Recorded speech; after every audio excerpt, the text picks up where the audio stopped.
This episode is going to be a little different. We, the Over the Line crew, found out last night about the passing of somebody we considered one of our own, Jimmy Jam. Most of you guys know him. We've built like a family here on this podcast, and Jimmy Jam was not just part of that family, but he was one of the first guys to join us after we joined Bubba's network. He was one of the first guys to start donating and being such a big part of this show.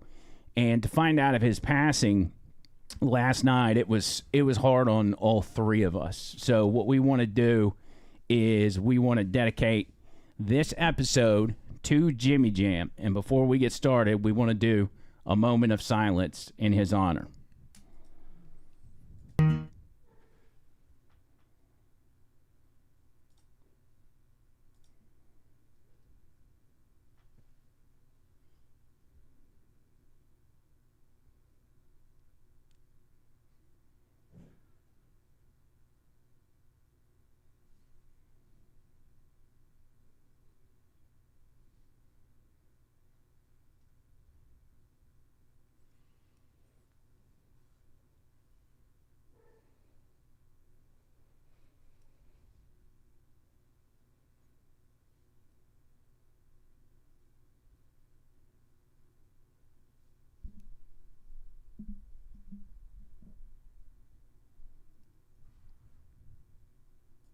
Jimmy Jam, we're going to miss you, buddy.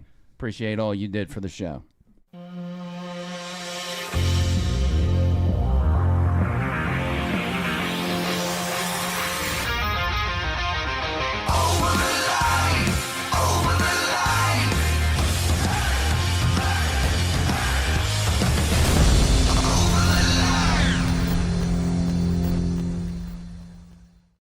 And welcome to the show, everybody. Over the Line boys are back in studio. Plus one.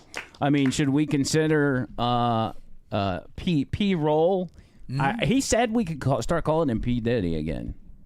I was thinking about how about D. Pitty? D. Pitty. That would be, that he obviously hates P-Roll. That's D. fine. Pitty. Now, he's never been opposed to P-Roll, but, after 15 years of calling him P. Diddy, it's hard for me to let it go. Yeah, I see. That's fine. So it's hard. Tony Gump here. Yes, sir. Hey, buddy. Hey, man. Real quick, we are dedicating this show to Jimmy Jam. I'd be lying if I said we weren't all devastated to find out last night of his passing, because he was just such a, I as Trish and I sat and talked about it last night, I'm thinking of all the crazy things that we sent him. I sent him he and Jordan both a picture of me in high school. No, it was a picture of me at the Big Boy statue from the Cumulus building. We sent Jimmy Jam your taint hair pads. Yeah. I mean, like, Jimmy Jam was a big part of it, and so it was an heirloom in the family. That's right. And so it just even though we were devastated, it made me laugh, and I know Jimmy Jam would probably appreciate that. Tony. Yeah, my heart goes out to Jordan. So sorry for your loss. We feel something here. He helped us out when we first got on Bubba, and all the things he would send in, but he was so cool. And I got nothing bad to say about the guy. I'm going to miss him. So anyway, there's that. And John Bird. Yeah, it really hits me hard because Jimmy Jam and Jordan were a package deal for me. I was dear friends with them both, and when I found out, it's just tough. Yeah. Mm-hmm.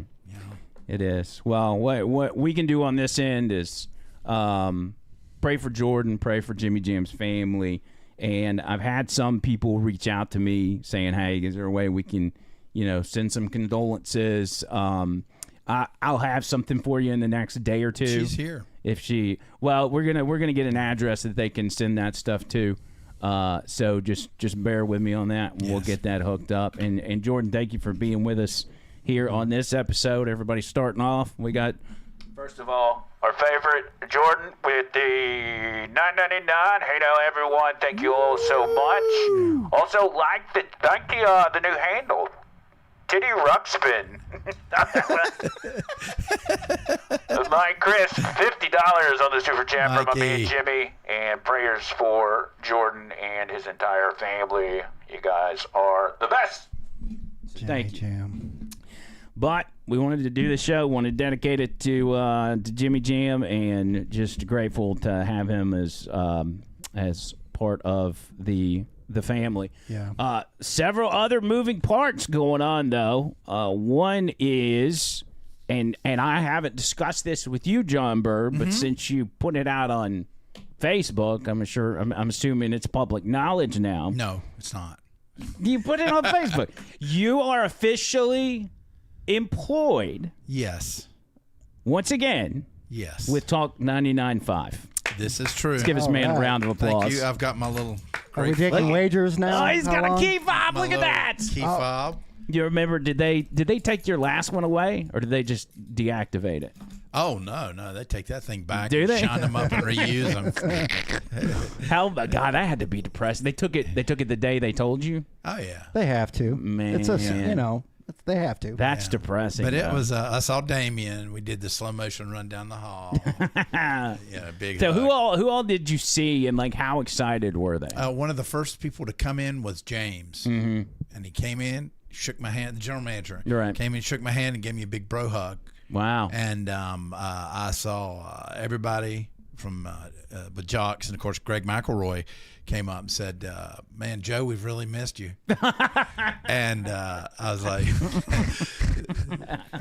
"Thanks, Greg." So Greg McElroy, who does the calls on ESPN, former Alabama quarterback, called you Joe. That was nice of him. But and then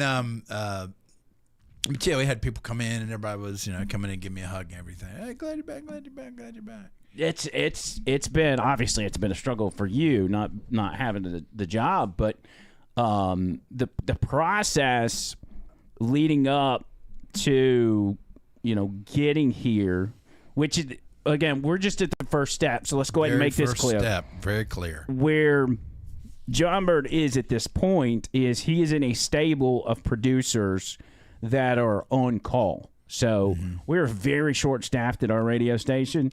So John Bird's going to be that guy to come in and save the day when they need somebody to fill in. And such as Saturday weekend mornings shows have been given to me. Okay, so you're what good. I used to do. Okay, on Saturday mornings. So you'll be able to hear John Bird on Saturday morning, sometimes during the day. And I ain't gonna lie. Here's the goal. All right. So I'd been pushing because we're right at the 1 year mark, just maybe a year and a week since you were let go. And the entire year, I had been pushing management and saying, hey, whatever we got to do, whatever I got to do, whatever you got to do, let's do it. And finally they told me, they're like, the hardest part of this is to just get him on payroll. And I said, well, then we need to put 100% effort into that part of it, and then we'll worry about the rest later.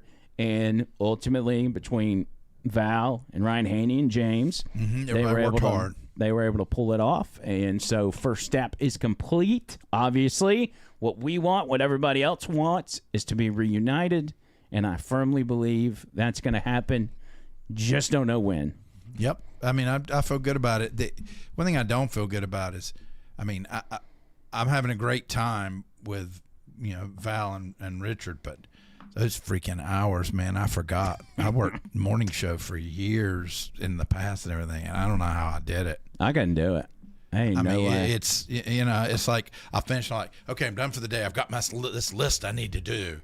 No, I wake up and it's like 3:45 and I'm face down on the bed. And I'm like, oh yeah, that's right. That's what it's like. No, dude. They ain't no way. Ain't no way. If they came to me and said, you want to do a morning show, I'd say no. I'm just going to go podcast from here on out. Jamie had $10. Jamie, here's some money for milk for your Cap Crunch.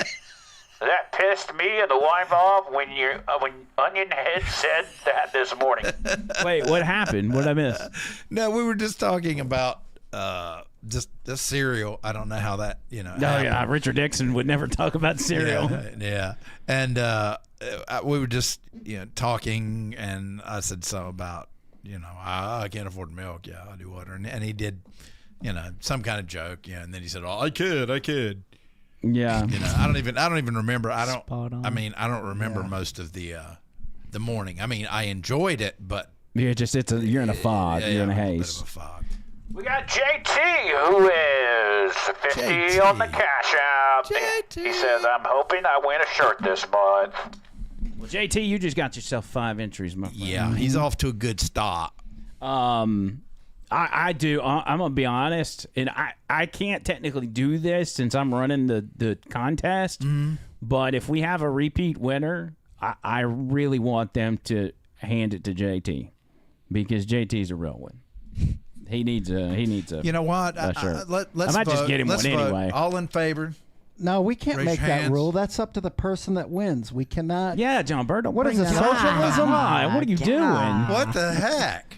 What have we been fighting for the past 2 years? You know? All right, I'm sorry. Okay, Mr. Mandami from New York or whatever. Oh my Yeah, we can't just give God. away free stuff when you think we're I was socialists. just saying we were voting democratically. We hope you give it to someone, but if you keep it, that's your choice. Yeah. Yeah, Freedom. that'd be great. No, I'm mad now. we'll get. I'll go out of my way to get JT a shirt, just because I like JT. I'll give him mine. I'll wash it really good. Dude, you know what's funny is I bet we could auction off the shirt off your back. No, cheddar. it fits so nice. I like it. I don't wear it.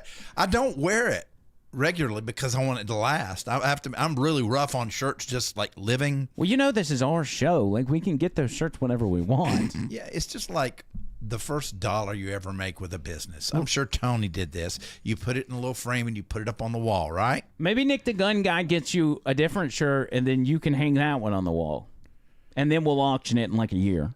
Well, but I want to wear it some. That way it has like deodorant cakes on it and stuff. It's got some use. Exactly. Yeah, it's got that Arm & Hammer smell, which is on sale. The That's why I ring. get it. Yeah. JT, wait, hold on, not JT. Mike Crest, who says $10 going for JT. I think he just dedicated that $10 on the Venmo. For JT. Wow. Mike, man, he's just the same Mike. And my dad says, You watching Tennessee? Question mark. No, Dad. I'm doing a podcast. I'm making a living here. Oh, I take a basketball's on right now. I guess so. You go to a basketball game. Oh, I know, dude. It's so fun. You know what's crazy? As I was watching them, they were actually playing Monday at like 11 o'clock in the morning on a Monday. Yeah. And they were playing Rutgers. And in the middle of the game or halfway through the first half, the new AP poll came out. And so Tennessee at the time was ranked number 20. And during the game, they changed us because we moved up to 17. Like on the graphic down at the bottom, they just changed the number. I had never seen that before. That's pretty crazy. I thought that was wild. We got the cash, the what you call it, super chats. Going crazy, JT. 9.99. I would love a JB shirt. We just did it. The shirt off his back, Here we go. and he did it for $10. Nobody asked him to take his shirt off, by the way. He just did that. It's fine. Well, just I mean, you're looking kind I got of. to get back to Mandu. I'm telling you, this 62. The fact is- that you haven't done Mandu, I would say you're probably in pretty good shape considering that you haven't been. Yeah, I do. I mean, now see, this I can make it look at that. pretty good, but it ain't nothing, man. It ain't nothing. I got no strength, but fortunately, it looks good. Bubba and them always said you had 62 strength. No, that was Lummy, wasn't it? Yeah. By the way, Lummy pitched an idea, and I haven't even told you guys.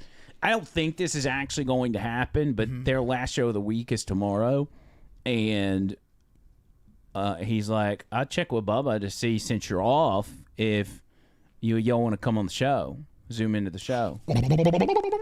So if I actually get that, can we pull that off? Is that possible? Tony, can we? I think so. I don't see why not. I mean, I'm sure we would know. We'd Tony probably can do know it. by tonight. I can't imagine they'll do it to us last second in the morning. But Yeah. if something comes up, then let's plan to. Yeah. Oh, well, I do won't it. be able to do it. Why? Oh, you I'll got to be work. working. Yeah. Dang, that'd be the second time we went on the show without you. I know. Imagine that. We're not working, but John Bird is. Yeah, imagine I've that. never seen that Well, if happen. we know it's going to happen and we have time, you should make a pre-recorded message for him and tell Bubba how. That's true. You can just record a video with your phone and send it to us. This is true. Yeah. Yeah. This is true. I can do that. I'm sorry, but I'm cold. Yeah, go ahead and put your shirt back on. That would we would all appreciate that. See my nipples? I mean, it's cold. Peyton's like sliding to his left there. Yeah, I've been moving my. Whoa,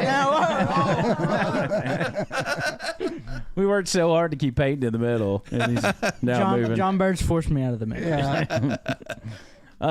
What else? Yesterday I fell. Last night I fell. It happens when you start getting in the 40s. Yeah, and I don't fall though. Like, this is not something that normally happens to me, and I ended up I was cooking fries and sandwiches, turkey sandwiches, bourbon turkey sandwiches, by the way. I was grilling them on my big George Foreman. Oh, man. You have a big George Foreman? Yeah, it's There's like a big well, it can fit like 2 sandwiches on it. Okay, yeah, I've got one of those. I got to get mine out. And so I'm grilling those sandwiches, and I took some Arby's fries and put those in the air fryer, and I was taking the rest of the Arby's fries and taking them out to the garage and putting them in the deep freeze. Mm-hmm. Well, on the way back in, I tripped over one of the stairs. From the garage to the living room, there's like 3 or 4 brick steps. And I guess I missed one or something because I didn't have the lights on out there. And I started going down. And because it's a Christmas wonderland in our house, there's Christmas bins everywhere. So as I'm going down towards the hardwood, there's Christmas bins right here. And I'm like, I'm going to catch myself. But when I did, it didn't work. And so my arms then go back, and I go face first into the hardwood floor. Don't laugh, Peyton. Dude, come on. With your man-do muscles, you should have been able to. No, I couldn't do it, dude. I've not fallen on my face maybe ever. Like, except for one time when I was like 13 or 14 years old, and I passed out in church and like fell to the side of the pew and hit the wall, and I put a hole in the wall. I've passed out at church before, actually. Really? Yeah. There's something to that. But yeah, that's the only time I remember hitting my head. And so You remember my face plant I at don't. the radio station when I had to use the bathroom? I remember it. Oh, yeah, I do remember that because I heard it, and then I look around, and John Bird's getting up off the floor. I'm like, what just happened? It was bad. So this is, I don't know if the camera's going to translate this, but I got a knot on my head Yeah, it's right angry. in this area. It's angry. Yeah. But we almost went to Costco because I thought, well, if I've got this red dot on my head, I'm really going to be able to fit in with everybody there, you know? Dang, That is Andrew. so racist. Well, that's not. I want to be one of them. Like, I want to fit in. I thought only Indian chicks did that. Now that's right. Oh, never mind. That's who's at Costco. Oh, well, the Indian dudes. Dude. That's right. They're busy. They're busy Millions. working. They're on the phone. That's listen. Costco is covered up with Indian people, Really? and I don't know if it's just So is X. they all run gas stations, and maybe they're buying stock or stocking the shelves or whatever. It but may just be that area thing. 'cause- Could be. it's in Hoover though. But when we were in Hoover today, did you see how many Indians were at the Galleria today? Yeah, but they were. But you're talking about the people that work at the kiosk in the middle. Okay, yeah, but still. But I've seen some Indians walking around shopping. Yeah. A handful, more than you Yeah. normally see. You know, guess Were so. they trying to get really good deals or anything? You know? I don't know. we didn't say they were Jewish. Yeah, I was about to say wrong people. I don't know. I mean, I don't know what it is. Actually, if you go to our YouTube shorts, Tony, we documented our trip to the mall, and I don't know if this is worth playing, but I guess we might as well. We pressed an Indian cashier. He did. I haven't even fully watched them. I just put them together and posted them. Okay. So we'll just go to. Oh, let me say real quick. This just popped up. JT wants to know how to send free memberships. Mike Chris, can you walk him through that, buddy? Is this the top left one? Because I think you just hit the money symbol there. Yeah, no, but the one to the left. It's a 2-parter. Mike Chris, 5 memberships. Hey now. And did that say JT? He's a member for 7 months. Is that who that was? Yeah. JT here, membership. They're about your rock. Nice. Thank you, JT. All right, so this is our trip to the trip to the mall. This one, yeah, go down one. That one, yeah. This one? Yep. Okay. I'm here with Young Diddy. We're just leaving Guitar Center. Yeah. Because we don't have anything to do, and you're going to go on this adventure with us.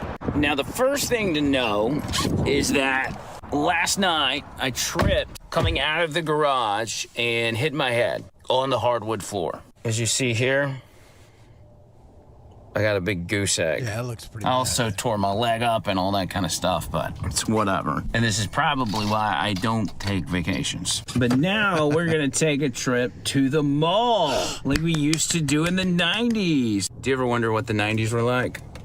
Yeah. Do you think they were fun? Definitely. And there she is. The big, beautiful Galleria. Oh my Lord. We're gonna have so much fun, Peyton. We're gonna have so much fun. I wonder if they Here have we the carousel go. up yet. Me and I think they do. John Morant. Wait, do you think the kiosk guys that sell the cell phone cases are gonna stop me because I have a red dot on my head? Josh, you need a cell there it phone is. case. Please come again. Wait, what'd you say? This is an art gallery full of stock photos and AI. You mean none of that's real? Yeah, I mean, some of it, but looks trashy.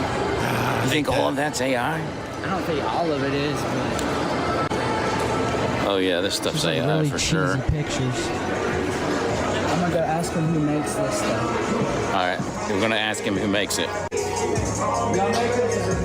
Y'all make all of these? We also do the custom prints, like if you share your own picture or your family friend's picture. Oh, even know what he's saying. Y'all draw these? No, we print these. Oh, you print them out? Yeah. Okay, I gotcha.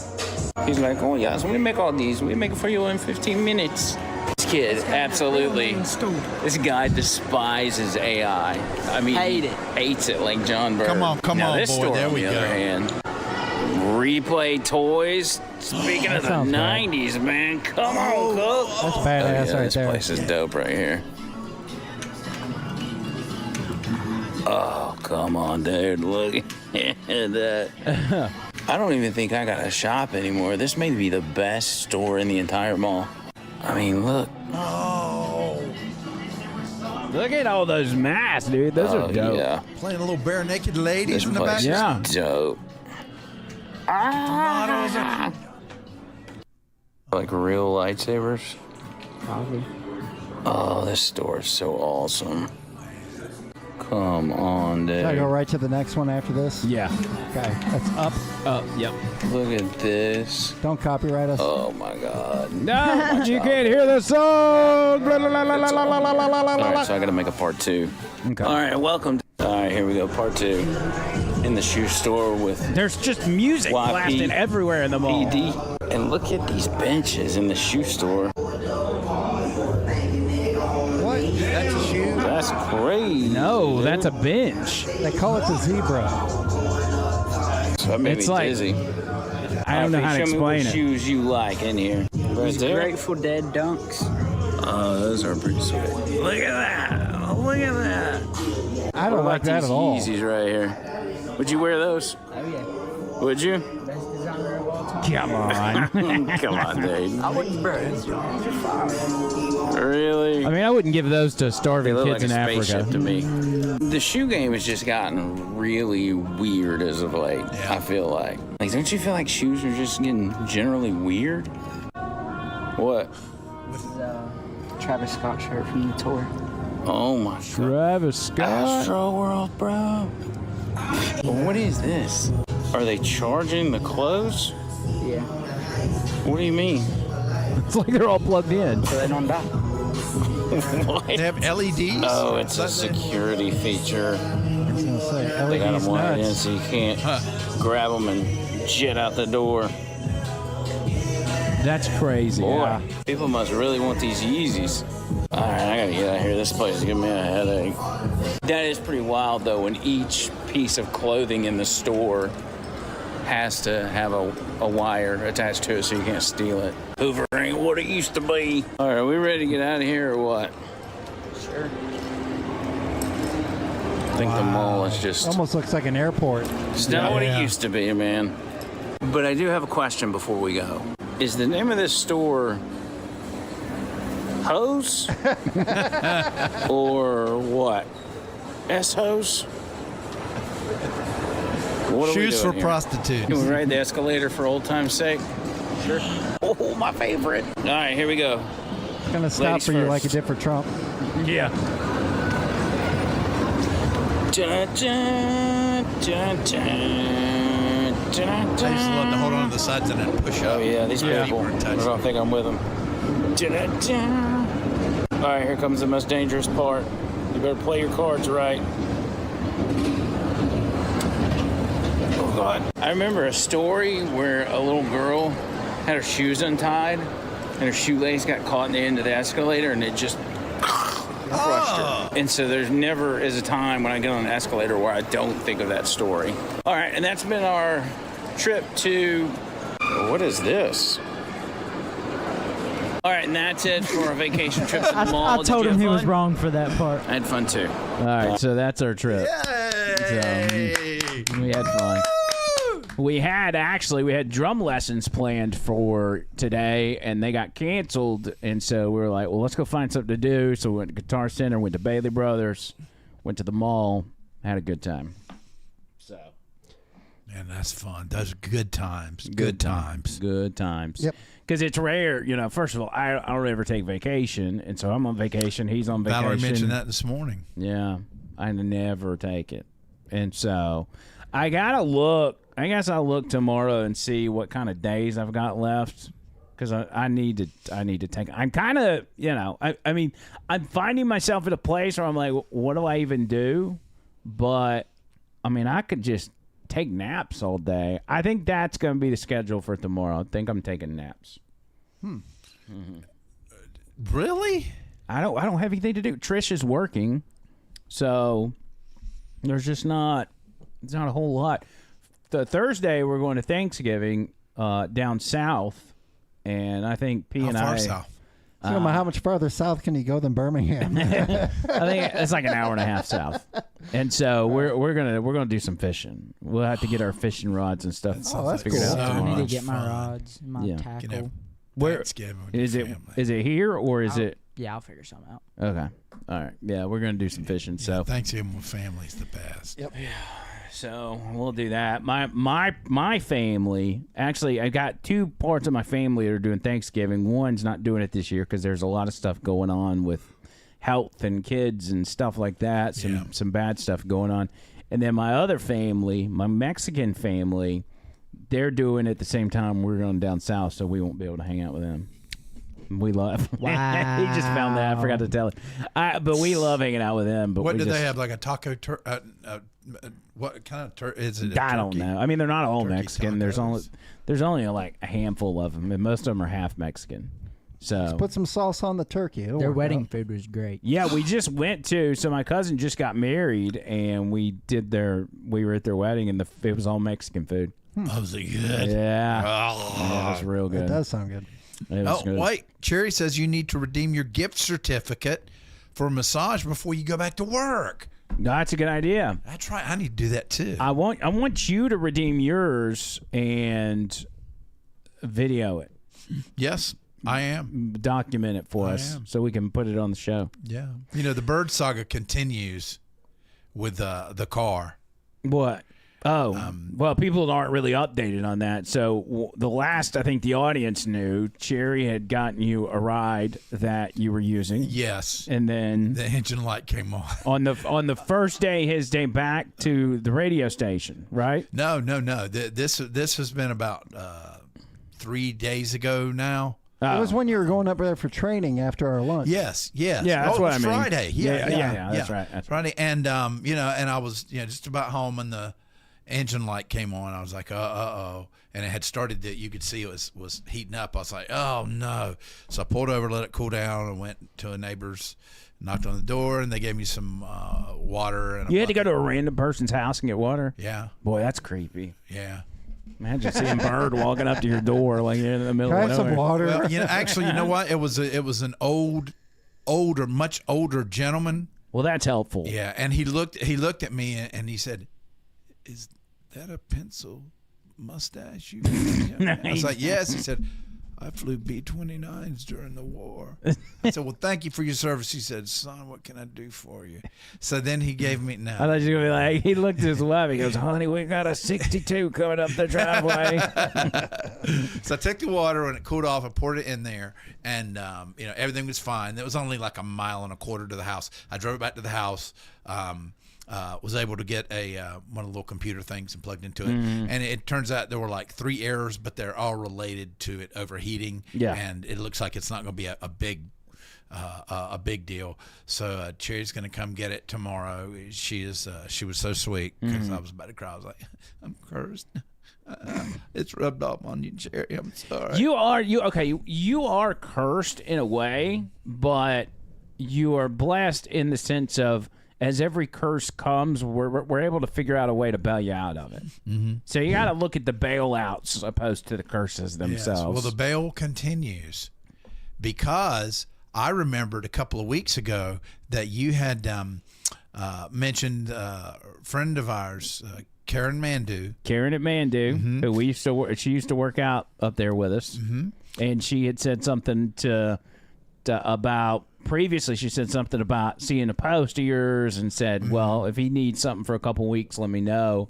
I got a car. So I just connected you two, and apparently all that worked out. I hadn't heard enough. Yeah, it did. I was at a Friendsgiving, oddly enough, and my buddy Seth was able to take me directly to her house afterwards. And I sat down, and we had some drinks and watched a little TV, and, yeah. No, I'm joking. No, she didn't invite me in the house and gave me a water, and we talked. She's just really sweet. She said, "Use it, as long as you need." So I've got that I'm driving, and I've got an engine. My buddy Chris, my mechanic friend, taking care of business. He's picked up an engine, a nice engine, and I'm gonna get that done in the door where the deer ran into the door. I've got another door for that, and then I've got a radio. Oh, you're getting a new door? Yeah, he found one, same year, same color. Wow. So I don't, without the dent. So Chris is a saint. Yeah. So anyway, thank you everybody. All your thoughts and prayers. I missed a $10 from Mike Kress for Titty Rub, which he's talking about Titty Rubskin, Jordan's new name. So there you go. Hey now. Hey now. Hey now. So yeah, that's an update in case anybody's wondering. And have we updated everything? Are we all updated? I think we're all updated. We've been updating for about 30 minutes now. News-wise, I have tried to go out of my way to not watch the news. I ended up watching a little bit, and I was like, nah, don't do this to yourself. And then I flipped on Bubba's show from this morning. There's been some pretty high-end drama on Bubba's show because Tuttle, who is a recovering alcoholic, did we talk about that already? No, I don't believe we have about that. Where Tuttle sounded drunk on the Loner and Stoner podcast, and he started talking smack about Gene Lasker. Oh no, not we that. hadn't discussed it here. Oh, okay. So he said something, and it got brought up on the show while Gene was there, and Gene's like, oh, he goes, I'll go buy him a ceiling fan and help him get himself up on it. Remember, Tuttle tried to unalive himself by hanging himself from a ceiling fan, and so Gene Lasker's like, I'll go buy a ceiling fan for him because he was mad because he was talking smack about it. Oh. And so it caused this whole thing. But the big concern was that Tuttle sounded like he was drinking again. And so that's extremely concerning for all the boys and really the audience because nobody wants him to relapse and end up back where he was. And then apparently, I guess today, Tuttle kind of responded to Bubba and said, I wasn't drinking and this and that and the other. And so I don't really know where all that is. Maybe depression or something. Could be anything. I just hope that, the Tuttle Gene thing, they'll cool down. But, the drinking thing, I just hope that he's, maybe. I mean, if you listen to it, you're like, oh, this dude's definitely been drinking. But maybe just. I don't know. I don't know what it is. Even if he seems to be a really good guy. Yeah, and even if he was drinking that day, so be it. Just don't do it again. You know, just move on. People back up. Yeah, drinking's bad. Yeah. People that suffer from addiction and alcoholism, they relapse. I mean, it happens. Not for everybody. Some people can stick with it for years and years and years, but I mean, there's other people that really battle it. And the thing is if you fall off the horse, next day just get right back on. That's why they say one day at a time. You know, all you got to worry about is today. That's right. You don't worry about yesterday. You don't worry about tomorrow. You worry about today. And each day, if you can stay clean for that one day, you'll stay clean for the long run. So anyway, there's all our drama and Bubba's drama as well. But I hope that works out. What about D Pitty? D Pitty. What's new with you? You enjoying your time out of school? Definitely. Not ready to go back though. I don't Yeah. want to go back. Well, how's school been? What is John Bird doing? I mean, I usually do that. I didn't expect him to do that though. He's going after Cheez-Its. I should have hid those. Already. You've seen him eyeballing them just now for like stay 10 over minutes. there. Stay over there and eat what you want, and then once you get done, come over here, just so we can avoid the crunching in the mic. Oh, new rule. Yeah, Oh. that's going to be our new rule. Y'all really gonna make him sit in the Cheese corner it, and time eat out. cheese it? Just do crisscross applesauce, eat you a few, and then come back over because we don't want you to be hungry. We just don't want you chewing in the mic. He totally called him out. Sorry, I don't have Yeah. the big camera to show the room. Yeah, today. just get your bag of those and enjoy them. We got it covered till you come back. I got to talk a little politics anyway. So we had. He's doing that on purpose. Oh my god. We did a show with you. The last show we did with you was just like a week or so ago, right? And Yes. it's bad. Well, I got Peyton's microphone pretty up, so. He's baiting us. He's literally doing JT999 on the super chat. Please don't eat on air. He's gonna get out of the room. Can't you eat earlier? Like, why did you know? It's No, not, just a lot going on. it's not like we had like a smoke session and you all of a sudden got munchies. You know? Look, you just go in there and eat. It's small bag, so it won't take you long. We'll be fine for 5 minutes. What's a man? I think Dude, we went maybe like a half hour and he just had to grab the Cheez-Its during the show. He almost made it. You don't know how busy my day was. You don't know how busy our day was. How about that? Okay, so Got up earlier than you. so Peyton, when you were on with us last, we did a whole thing about the Locust Fork podcast, which got kind of uncomfortable for you because you just didn't want. Yeah. You didn't want to be talking to him. And at the end of the day, we probably shouldn't have done it. But I was it's not you're in trouble for it. I was just generally interested in how their podcast layout was, and if we as podcasters ourselves had any advice to be like, hey, y'all try this, try that. I don't know if you passed any of that info along. I don't guess you did. Nah. Doesn't matter. Nah. But did any of your friends at school or anybody at school see that episode? I don't know. Maybe. I know people watch your shorts. You had kids coming up to you at the games and that were in the band Yeah. that were telling you they watched your stuff all the time. Yeah. Well, how does that make you feel, Andrew, when people watch your stuff? Well, the first thing is like, oh, Trisha's going to be pissed if she finds out people in high school are watching the show. But at the same time, it's kind of like... There's definitely some... I mean... Well, the shorts are kind of cleaned up a little Yeah. more. Yeah, there's nothing really crazy on the shorts. But it is cool. There's I mean... worse stuff people could be watching. I guess the question is, how do you feel about it? I mean, I think it's all right. I think it's cool. The podcast? Or you're like people at your school watching this podcast. Oh, this podcast. Yeah. I mean, yeah. It's Kind of it's fine. Kind of cool. Dad's I think I have a teacher that I think would be a pretty big fan of you, and he found out just not too long ago that you were on the radio. really. Yeah, because I told him. It's my history teacher, actually. Oh, is it BD? Yeah. Okay. Yeah. I don't think. Baby daddy. Oh, okay. No, I'm that's sorry. his- I'm, you know. That's his initials. I just didn't want to. I didn't want to say his name. Yeah, I went to school with him, but I never knew him. I don't think I've ever even spoken to him. But yeah, chill guy. yeah, he needs to listen to the show. If you find him listening to the show, text me and I'll say something. I'll just randomly throw his name out there. Yeah. I'll just fit it in a sentence somewhere. Yeah. Yeah, no, that's cool. And yeah, I mean, we try to keep this. I try to do this podcast in a way where I'm like, what if my kid was watching? Like, could I get away with that? But my kid's also almost 16, so that's kind of where I'm at. Most 16-year-olds have heard pretty much anything there is. We're in the Nick Fuentes era. They're in the Nick Fuentes. And by the way, my Twitter feed is completely wrecked. It's all Nick Fuentes stuff. Same. Can't. It's because we did a show on Nick Fuentes with Attaway here. I can't That was a good show, by the way.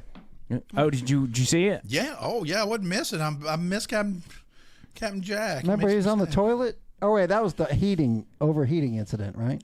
Yeah, that's right. That's right. That was Friday. Now, Attaway's so funny, and we discovered this. You saw where we discovered the revelation that he was on Geraldo. What a life this guy lived. That was insane. We have gone back and analyzed that video to try to see if we could find him. So here's my understanding. I hope he's okay with me saying this. So he was not on the stage. You had 3 guys who were like part of a white supremacist group, and then you had 2 other guys that one was a rabbi and one was like a civil rights attorney, black guy or something. And so apparently, if this is what I put together, because he won't be straight up with me about it, apparently he was in the crowd, but there with the group of 3. Like, it was the group of 3 and they brought their homies to kind of watch. Mm-hmm. And I never found out if he, like, you know, at the end of that episode, everybody bum rushed the stage and throwing chairs and fighting. I don't know if he got any action on that front. I assume he did if he's part of the club. Like, you got to defend your boys. Twice. Got to find. I'm okay. I shot him a screenshot of it. And I'm like, just tell me which one's you, please. And he never responded. No. So, he kept telling us, and I'll tell you right now, Jeremy Attaway is not even remotely close to any sort of white supremacist or racist, you know, and I don't know if he was back then. He's a great guy. He's more of a libertarian guy. Like, he went viral one time because he was sticking up for gay people getting married in Alabama, you know? So he's not that kind of guy. But he just kept saying, well, I just joined this group because they got to wear cool boots. And I was like, okay, man. But it was wild. He's so funny, though. I'm more than happy to bring him back on the show. You can't let somebody's past dictate their future, right? We're a forgiving bunch. And so, look what Mike Chris said. Mike Chris says my youngest is in the 9th grade is in ninth, and I would have no problems with her watching your show. Well, I thought he said I would have problems. Never mind. Mike Chris wouldn't say that. All right, so let's see.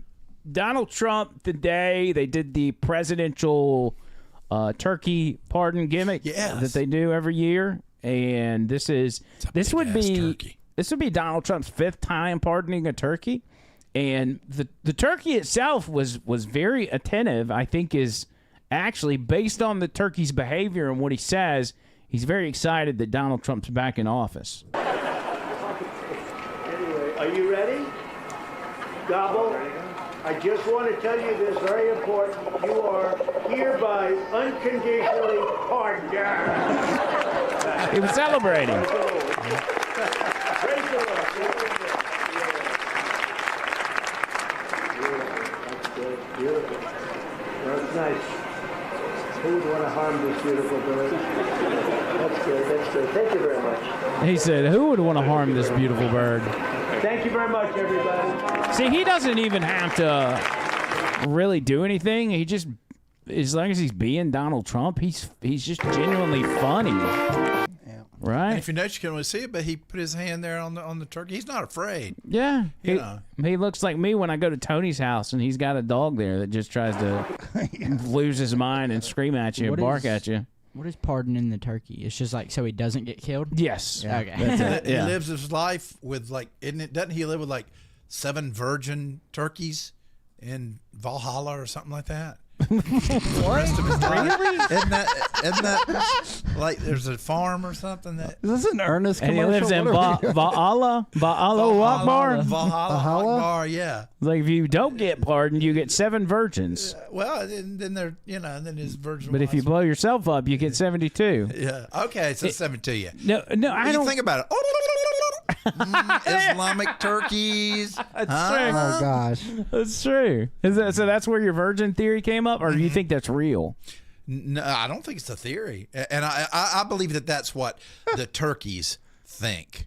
Oh, So that's why they're like, cut my head off. I don't care. I know where I'm going. or like or I'm in here with 7 virgins. Obviously, I'm never going to get laid. Go ahead and off with my head. Yeah. Because those 7 obviously they don't put out. So he's like, my life's Are there miserable. female turkeys? Are they called turkey or something?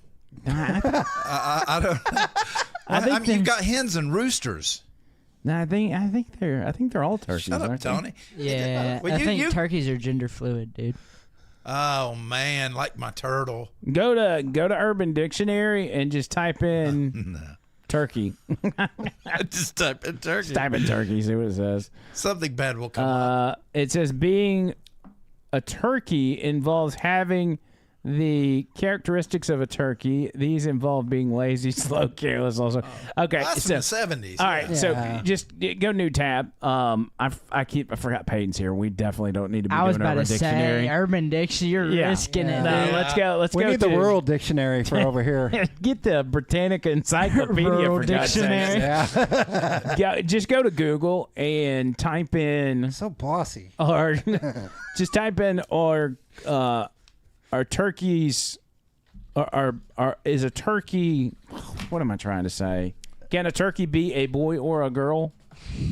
Is that right? I don't think that was the right way to word it. But Just somebody Both- somewhere both has this done is a stupid Yes. question in the Yes. first place Like because that? we both know Yeah. it's going to be.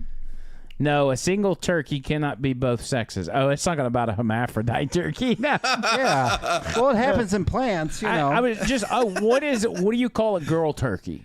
Is what I was trying Hen. to think of. I believe they're called hens. I believe it's just a turkey. No, I think it's just a turkey, it's too. Turkey hen. What do you call a girl? What do you call a girl that finished and said who likes older Oh, a guys? hen. It's a hen. It is a hen. A And hen. turkey is Tom. And a young female turkey is called a Jenny. Jenny, That sounds I've never Urban heard Dictionary-ish. Who cannot judge you? Dun, dun, dun, dun, dun, dun, dun. A young female turkey is called a Jenny. 8574369. 8675309. 8675309. Okay, I didn't mean to get sidetracked on that, but I just the turkey. I thing. ask about a male turkey. That's called a turkey, though, right? No, he's called Tom. Is he? Then why do we need to look it up if you know it's a And Tom? why are we calling them turkeys? Well, I guess turkey is the species. It's called Tom or a gobbler Yeah. or a Jake. Gobbler. or a Jake. A young male Why do they turkey is get, a like, Jake. Yeah, why do they have so human many names? Bird. Jake and Janie. Jake and Jenny. Little Diddy. Jake, Jenny, and Tom. Diddy. Yeah, that's dumb. Whoever came up with the turkeys needing so many names is ridiculous. Yeah. Also on the pardoning gimmick that he did out in front of the White House, he was talking about the 2 turkeys that he did pardon, and he actually had a couple different names that he wanted to use for them. Names of Gobble and Waddle. When I first saw the pictures, I thought we should send them, I shouldn't say this. I was going to call them Chuck and Nancy. But then I realized I wouldn't be pardoning them. I would never pardon those 2 people. The 2 people. I wouldn't pardon them. I wouldn't care what Melania told me. Darling, I think it would be a nice thing to do. I won't do it, darling. These are 2 of the bravo. largest turkeys ever presented to an American president. So he big. said if I couldn't call him Chuck and Nancy because I'd never pardon him. Oh, that's funny. But do you think they really?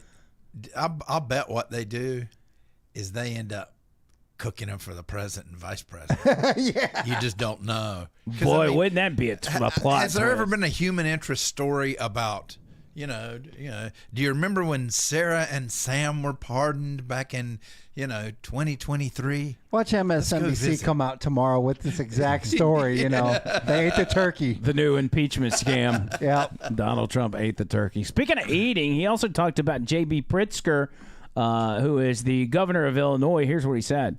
Talk about Pritzker in size, but when I talk about Pritzker, I get angry because he's not letting us do the job. So I'm not going to tell my Pritzker joke. They have a very cute little joke, Some speechwriter wrote some joke about his weight, but I would never want to talk about his weight. I don't talk about people being fat. I refuse to talk about the fact that he's a fat slob. I don't mention it.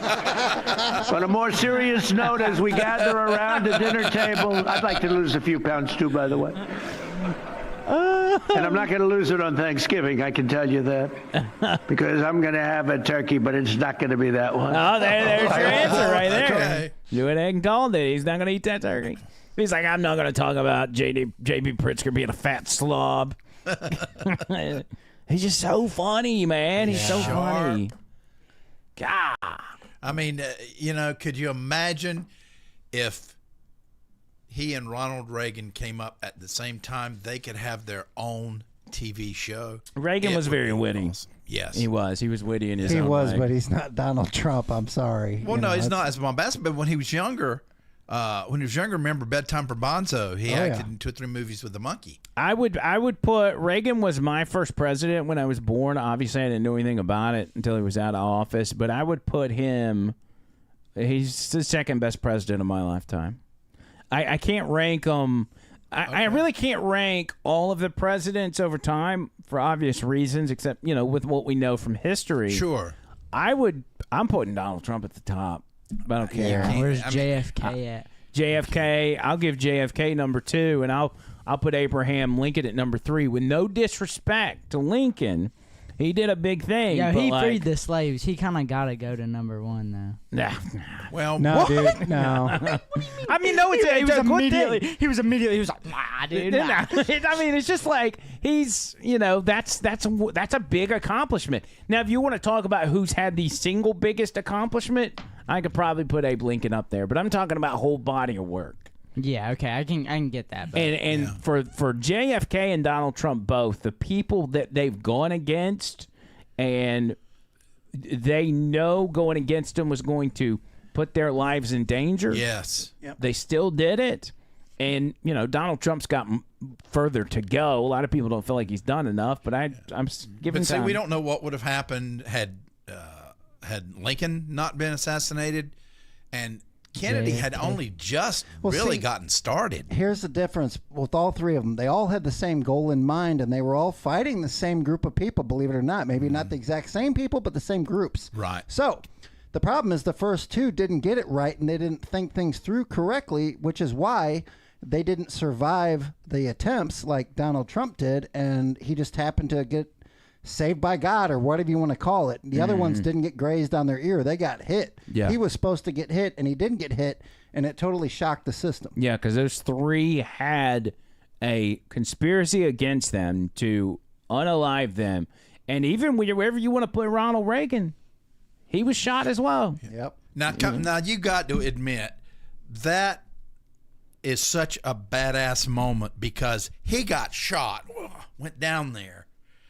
They take him to the hospital. He refuses to have a gurney or anything. He walks into that freaking hospital. That's badass. That is badass. Oh, man. But Now, also, also with Reagan, though, you got to remember all 4 of these presidents, Trump, Reagan, Lincoln, and Kennedy, all were fighting against the feds, the Federal Reserve System, the central banking system, a certain group out of a country in the Middle East, certain people like that. They all were fighting that. And Trump somehow survived. Money and control. Yeah, I mean, you talk about getting shot and walking it off. Now, getting shot in the stomach is different than being shot in the ear. But as the Secret Service covered him up, he's like, let me up, because they wanted to keep him down and get him out of there. And then he's like, let me grab my shoe. And they're like, no, Mr. President, this guy. He's like, let me get my... Well, I mean, that's an iconic... And then he told them, he's like, wait. And then he puts the fist in the air. God, if he only knew how iconic that photo was going to be. Oh, yeah. And if JFK, if they would have grazed his ear, the CIA would have ceased to exist after that, I guarantee. No, if JFK would have been able to do what Donald Trump did and continue to be president, this country, the entire world would look a lot different right now. Yep. There'd be no Nick Fuentes, I bet you. There would have been no Cold War. Everything would have changed. Yeah, Nick Fuentes would have had to find something else to do. Well, at least that means his problem would have been solved. Yeah. It's crazy. You know, I mean, you don't know how that would have played out at the end of the day. There's powerful forces that go up against presidents. Hold on a second. I'm getting something. A message. It's all going to work out how they want it to. Tennessee won 76-73. That's what I get the feeling. Good. Hey now, go Vols. I think. Let me look it up. I'm assuming John Burt's reading the chat. Yep, No, they not won. him. Also in the White House, Mamdani was there. I believe this was Friday. Mamdani, as everybody knows, just won the election in New York. He will assume office. I think they swear in the mayor on January 1st, if I'm not mistaken. So he'll take over at that point. And everybody, all eyes were on this particular meeting because Donald Trump's made it clear that he thinks Mamdani is a communist. They don't agree on much of anything. Mamdani has called Donald Trump a fascist, which is like, that's like calling you Hitler. It's a pretty bad thing. So everybody expected these two to duke it out, and they go out in front of the press, and this is how it sounded. Okay, how about you? Go ahead, please. You're a billionaire. You have a different address nowadays than you used to. But you used to call New York City home. Would you feel comfortable living in New York City under a Mamdani administration? Yeah, I would. I really would. Especially after the meeting. Absolutely. What makes you comfortable? We agree on a lot more than I would have thought. I think I want him to do a great job, and we'll help him do a great job. He may have different views, but in many ways, we were discussing when Bernie Sanders was out of the race, I picked up a lot of his votes, and people had no idea because he was strong on not getting ripped off in trade and lots of the things that I've practiced and been very successful on. Tariffs, a lot of things. Bernie Sanders and I agreed on much more than people thought. And when he was put out of the race, I think quite unfairly, if you want to know the truth, many of the Bernie Sanders voters voted for me. And I felt very comfortable, frankly, in seeing that and saying that. And, it just turned out to be a statistical truth. But no, I feel very comfortable. I would feel very, very comfortable being in New York, and I think much more so after the meeting. Yes, please. So that's wild right there because all of us have been saying since Mamdani won, it's escape from New York. Like, get out of there. Florida real estate agents, their phones were blowing up. People wanting to move. People in New York City calling their school agents and getting their school agents to find another school, a private school for their kids to go to. They just wanted to get out of New York. And yet he goes up here, and he's still got awful ideas, obviously, that'll never work. But he goes up here, he meets with Trump. People don't understand that Trump's the kind of guy that will talk to anybody and hear them out. He's the ultimate negotiator. He wants to hear everybody's point of view, and I'm not surprised by this either because he and Bernie have so much in common on some of the basic principles of how to get things done. They're different, but they are both populist politicians that actually seem to care about the people. However that gets delivered or whatever the result is different. But, I believe Peyton and I have been to a Bernie Sanders rally, and he's got supporters that believe in him. And I think to an extent that he does want to help people the way he sees that it's possible. However misguided. And there's a difference between that and your typical Biden, Harris, Pelosi. Right, that it's correct. all about a power grab. Yeah. And even AOC, as crazy as she is, I believe that she actually believes. She's got a lot of that dribble. Bernie in her, too. Yeah. That's. I think you'd see something similar if she went to the White House Now Bernie's got 3 houses and millions of dollars, and now, it looks a little weird. But who do you expect? Okay, you've got to respect one or the other. Do you respect a money grabbing, lukewarm politician, shall we say, or somebody on the left that is very committed to something that we hate? So like super radical, right? Or just a lukewarm Democrat. I mean, I guess if I just got to throw respect at somebody, I'd be more respected. I would respect more somebody that actually believes what they're putting out there in the public. Yeah. And I think Mamdani's the guy. The problem with Mamdani is the fact that these grand ideas are, one, not going to work, but forget whether they're going to work or not. Implementing them is going to be near impossible, because we go back to the JFK thing. Yep. It's the people with the money and the power that you've got to go through to accomplish these things. And if it's going to hurt or affect their bottom line, they're just not going to let you do it. And Mamdani, yeah, he's a state assemblyman and everything, but he has no idea the world he's getting into as being mayor of New York. Now, again, I said he had called Donald Trump a fascist. One of the reporters in the room asked him about that. Do you still think Donald Trump is a fascist? To Stephen Nelson, he asked about your comment calling the president a fascist, and your answer was, both President Trump and I have been clear about our positions and our views.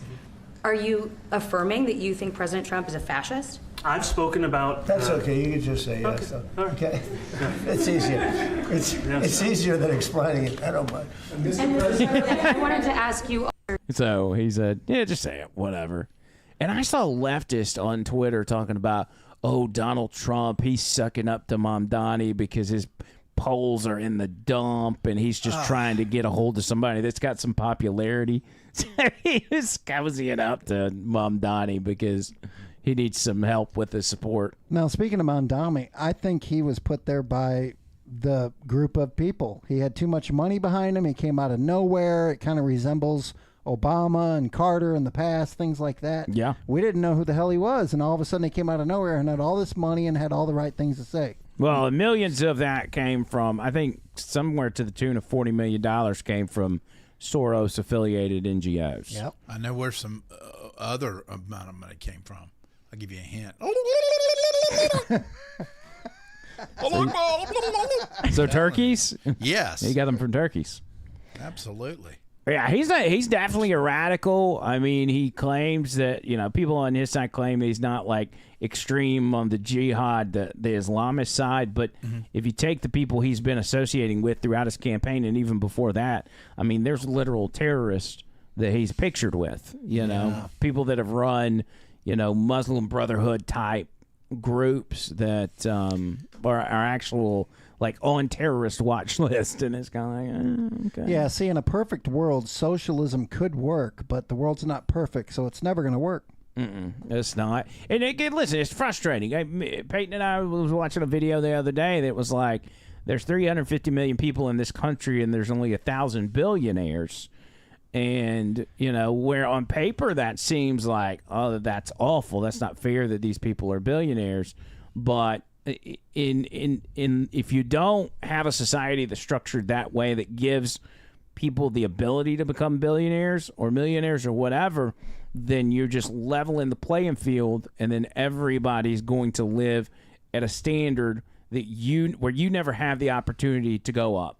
You're going to be stuck at, call it middle class or whatever. If you level the playing field, that kills opportunity, that kills the drive that people have to go and get a better job, do a better job, incentive to work. Like, it just... Well, and an opportunity to work. What are the billionaires doing? Well, they're providing employment opportunities. It's so simple. I just don't get it with the other side not understanding that. Yeah, I get this whole money thing, and you bring a point with 1,000 billionaires. What we don't know, or most people don't know, is there's 23.5 million millionaires in this country. Seems like a fabricated amount, but on paper, the 401ks and all the pensions and everything else, there's a lot of millionaires in this country, so the divide with the poor and the rich just keeps getting bigger and bigger, right? Because of the way the monetary system's set up. And that's something you should approach is trying to, instead of saying we can't let people be billionaires, you need to say, how do we close the gap between people that are in the billionaire category and then the people that aren't, without just having the government come in and run the show and say government's never Well, if the government came in and did what they would do to make it right, the rich people would just leave and go somewhere else. And that's not to defend the billionaires. Like, there's some people that got their money in a very shady type of way. There was, in this instance right here, Tim Burchett. I've been pushing him on Peyton. He's a congressman from East Tennessee, and he was talking about Doge and how they had been sending in, Elon and his crew were there on Capitol Hill. And their stint there got cut, like 8 months early or something like that, because they had a timeline. Yeah. And for some reason, they just kind of cut him loose and left. And he's got a theory as to why that is. And Elon Musk had it right.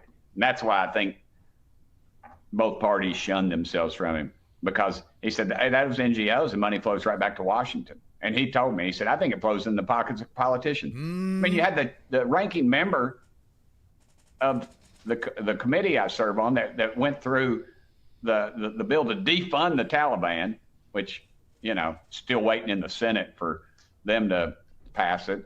All kinds of confusion over there. They're fighting over the NGOs. The money, he told me the money flows right from your pockets to the dadgum NGOs.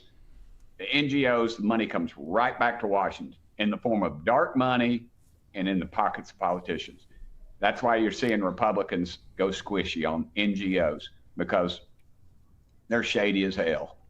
They all are. I mean, if you're involved in it, they are. Not everybody up here is. Some of them are just willing idiots. They just go along to get along, so they know that they'll get their crumbs, and they don't really ask where they come from.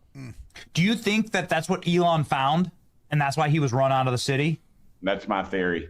That's my theory, ultimately. I think he was getting too close.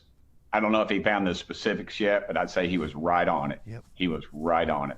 That's it right there. You don't see the media rap, and I know I got to get on. I got to go. I got to get out. I got to get to my All right, we'll let you go, Tim Burchett. See you, buddy. Tim, So NGO obviously stands for non-governmental organization, and they're supposed to be a charity-like thing, right? And in reality, what they do is they are a shady shell company posing to be one thing, but actually another, and get all this money for tax money pumped into their organization, and then it goes out to whether it's benefit Democrats or benefit politicians, and in that case, Democrats and Republicans, to keep them quiet so they won't mess with the NGOs. Big thing, one of the big NGOs that was run by Stacey Abrams was the one funneling these fake ballots in the 2020 election. Yep. You've got NGOs like, think about Act Blue, for instance. Act Blue is a giant fundraising platform for just Democrats. And people donate tons of money to that thing, and then they end up, dealing with the government and everything else because they're the main hub for Democrat donations. What they do on there is they don't even have real people donating. They're stealing the names of elderly people and donating under their name to the tune of hundreds of thousands of dollars, and nobody knows where that money's coming from, which is likely your tax money. Is that officially money laundering? Is it a form of money laundering? I mean, I'm just trying to. I would say so, because it's going through different channels, and it's not nothing new. Like, it's been going on for a long time, but that's what he's talking about. And that Elon was getting to the brink of that, and that's why they had to. We got to rush. Yeah, Elon. he got on him really fast. Yeah, and I think Trump was probably just like got some bad advice and said, well, if Elon's done, he's done. Maybe Elon had his life threatened, and he's like, I don't want to risk it anymore. Maybe it's crazy for me to say, but I always had a suspicion that the whole Trump-Elon feud was planned. Yeah. Well, so it came out, and when it really came to a head was when he said what? That Donald Trump was on the Epstein file. Yeah. So he comes out and puts out that tweet, and an absolute bomb goes off, and I'm like, well, because technically his name's in there. Yeah, and so I'm like, he's just on a bunch of ketamine. He's tripping, and it's what Elon does. I mean, he's in the business of trolling, but trolling some random person on the internet, or even trolling a fellow billionaire that's on Twitter is one thing. But like, you had a force to be reckoned with, and you've got half the country that's chomping at the bit for Donald Trump to be implicated in the stuff of Jeffrey Epstein. And so it was just like, and we all knew, like, there's not going to be a crime there with Donald Trump, because they would have put it out already. I mean, Donald Trump's been doing this president thing for 10 years now. Yep. And it would have been a lot easier to release information showing Trump implicated in Jeffrey Epstein's dealings than it would be to brainwash Thomas Crooks or whatever to pew him in Butler, Pennsylvania. And that's where TDS comes in. All logic goes out the window. It's simple. Very tunnel vision. If they had that stuff on Trump for real, they would have released it as soon as he got Jeb Bush out of the way. They would have came out with that information, because that's who they really wanted to run. That's who they picked. Did y'all see the latest on Epstein that came out last week? Apparently, according to victims, he has a lemon-shaped pee-pee. I always heard egg. An egg as well. Who is this? Jeffrey Epstein. Well, I guess it depends where the egg came from. If it's a dinosaur egg, it'd be which came first, the egg or the lemon? Is it yellow? I don't know. Look, this is. Oh my gosh! No, We've got proof. We don't need that picture, but there's a link in there. I'm sorry. You don't have to show that. Yeah, that's kind of. It's just him in his underwear. Okay. But this is the article from the New York Post, and the headline says Jeffrey Epstein had a tiny, extremely deformed penis, shaped like a lemon, according to a victim. Oh my gosh! Says Rena. Oh my! I hate these ads on this thing. Rena, just hit dismiss. That's the first up there time I've ever seen that full and picture cut the before. thing on the right with the emails. Yeah. It says Rena O, who has long claimed she was among scores of women who preyed and was abused by Epstein, dropped an unsettling revelation in a recent Substack interview with a magazine maven Tina Brown. She said, quote, "He had an extremely deformed penis." And I don't know if you're judging his underwear package there, but that video at the bottom right is where he gets asked about it. Okay, pull that up and rewind that video real quick. Yeah, he got asked about it under testimony, or during a deposition, if you will. You can just keep it on small screen. Okay. Just give it volume. All right. And this is what they said. Could you please give us your name? Jeffrey Epstein. Is it true, sir, that you have what's been described as an egg-shaped penis? Who's smiling? I'm going to give you the first warning, Mr. Cuban, that these types of questions are not only argumentative, but directed in a manner to embarrass Mr. Epstein. If you continue with this type of question, I will adjourn the deposition immediately. Okay, so he asked him like a couple times, and they end up just walking out of the deposition. So yeah, but it can be used. I mean, if it can be identified. I don't know. You don't. Yeah, you're like, pull your pants down and show us. You don't remember Porky's, the movie Porky's, do you? Yeah, I don't. I remember that movie. Yeah, You 70s or late 70s, early 80s, late early 70s. 80s. Yeah, I mean, because there was one scene where the teacher, one of the coaches, had one of the guys had stuck his wiener through, so the girls would see it in the shower. So she was waiting for him. When he did it again, she grabbed onto it. Oh, God. And he managed to pull through, and she wanted him to she had a lineup of guys she wanted to pull their pants down so she could identify. She says, I know what it looked like. Yeah, you just do a wiener lineup, and you can find out if it's true. What if it's like cold in the room or something, you know? Or it's only a lemon on a cold day. A certain bump or something. Some people have described it as the shape of an egg. I think it was more the shape of a lemon, and it was really small when it was fully erect. It was probably like 2 inches. Oh, my God.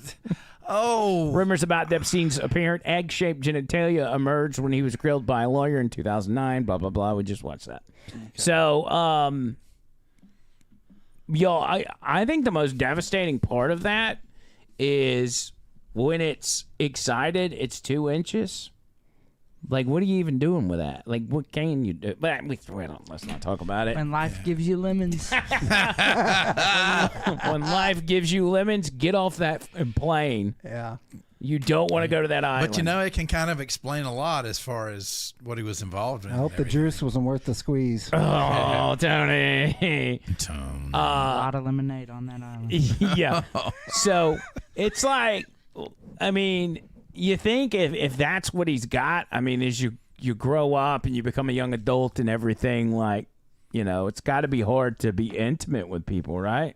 And maybe that, to your point, drove him to be the sick individual that he turned out to be. And who knows, it may have driven him to be successful and have power. Do you think the Israeli intelligence agency, Mossad, came to him and said, "Hey, I heard you got a lemon-shaped penis"? Oh, I know. They knew what it looked like before they even talked to him, probably. So maybe that was their blackmail on him.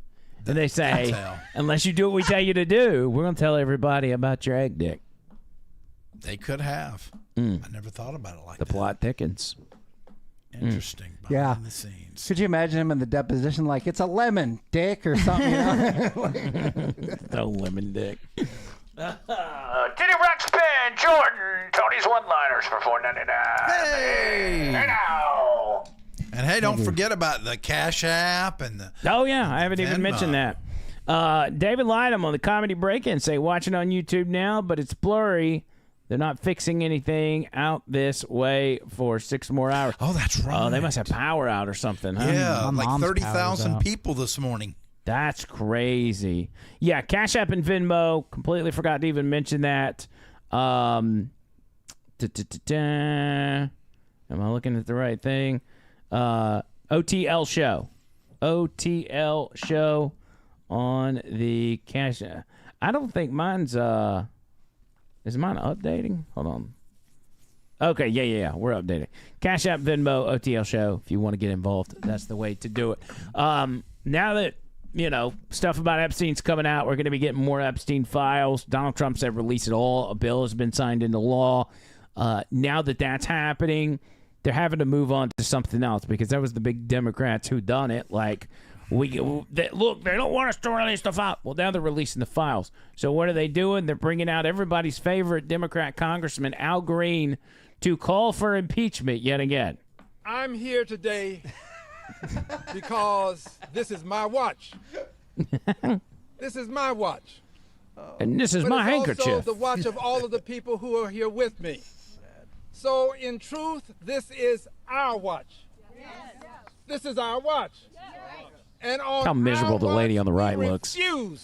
I wonder if he squints all the time like that. The demise of democracy. He looks like an Eddie Murphy character. Yeah. On our watch, we refuse to allow liberty and justice for all to become a thing of the past. Not on our watch. Not on our watch. On our watch, we refuse to allow one person. He doesn't even need the cane. To dominate the House, the Senate, and the presidency in the United States of America. Not on our watch. This is our watch. Dr. King and we watch our watch. We watch our watch. What are we watching? The person stands in times of comfort and convenience. When there are no issues related to democracy and the republic. He reminds us that the truest measure of the person is where do you stand in times of challenge and controversy. In these times of challenge and controversy, we stand for the remedy that can make the difference and maintain the democracy, and that remedy is Donald Trump. Impeachment. Oh, there it is. Impeachment. So original. But that's not enough. That's not enough. Impeachment we must do. Impeachment is the indictment. So he must be indicted. Impeachment. But then there's a Senate.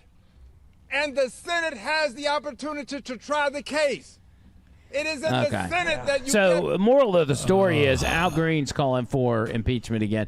And do you ever notice he's always got that pimp cane, but he's never using it to walk? He's always holding it up. and like shaking it. It's like these people are characters in some like Batman movie Yes. or something, with the purple hair and the guy with the cane. I'm almost embarrassed to say this, but is this the R&B singer Al Green? No. Let's get it.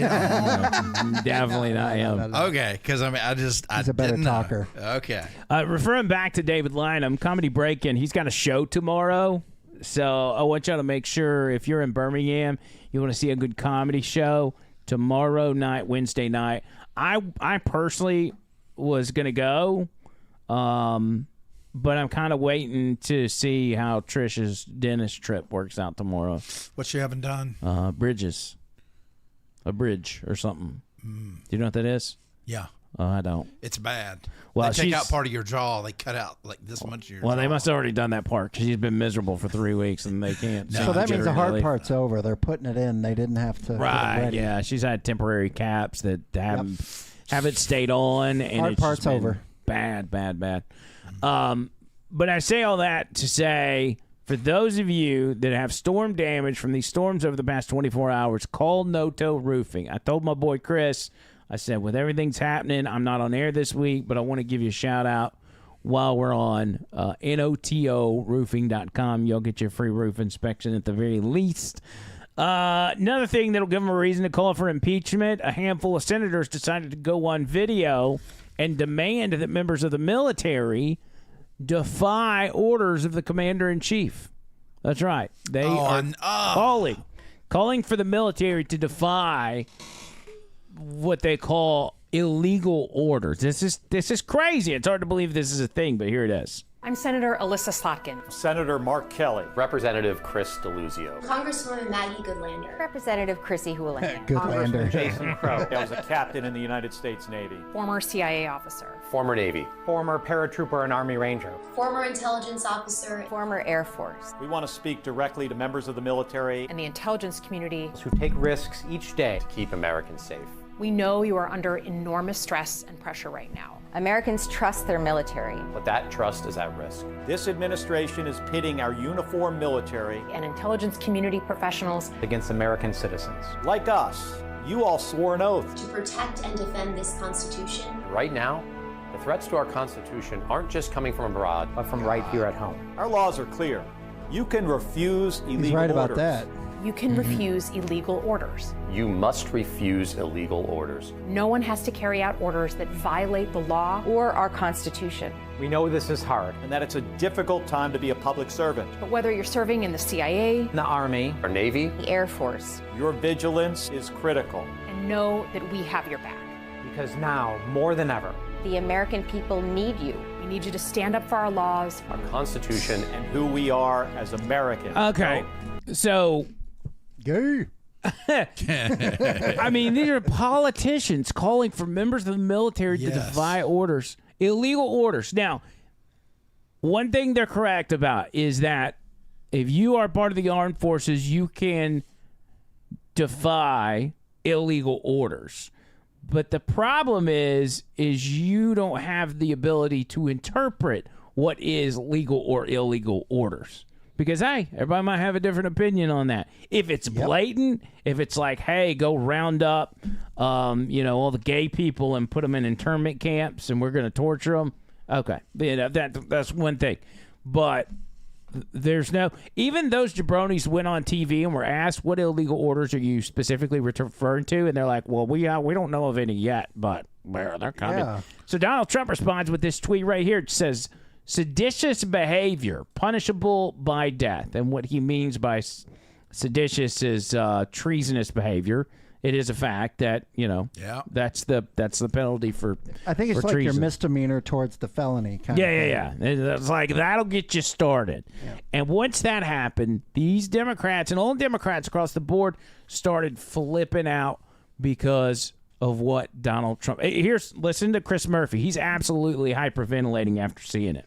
The President of the United States just called for Democratic members of Congress to be executed. Is this AI?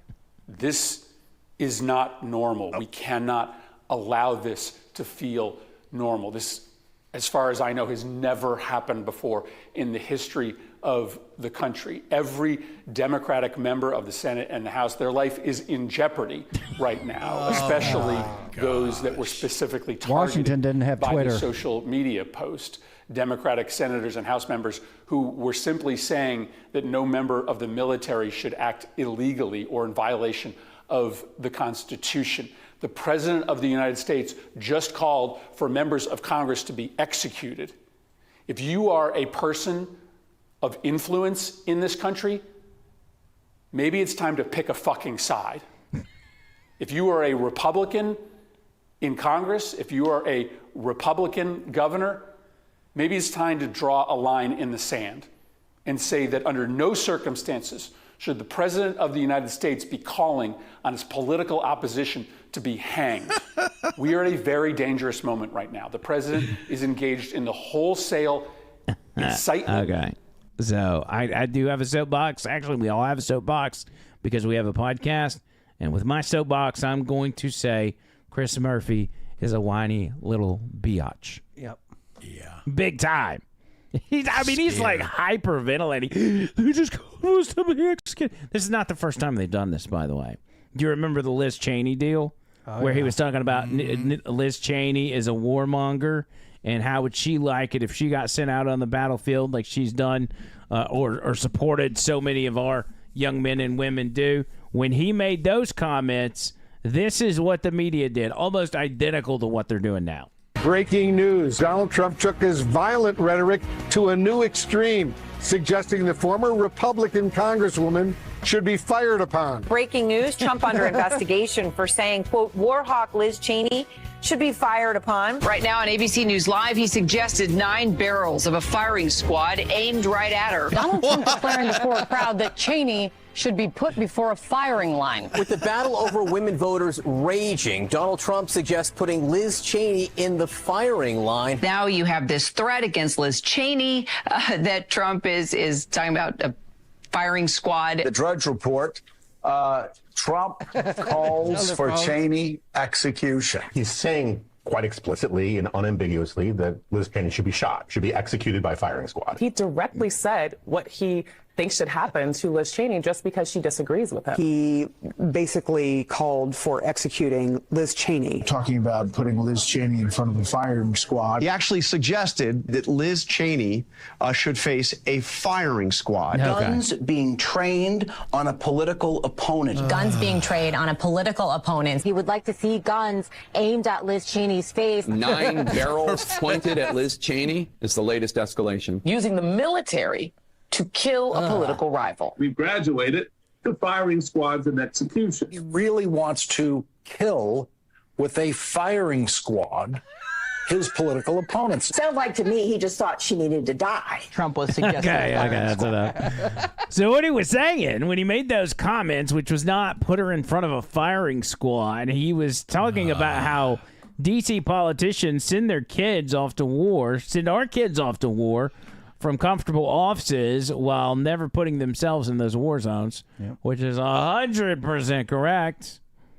So anyway, my point in all that is they've done this same song and dance. It's Democrats do the same thing over and over. Like their playbook doesn't change. Oh, yeah. It's the same and song they lose. and dance. It's the coyote against the roadrunner.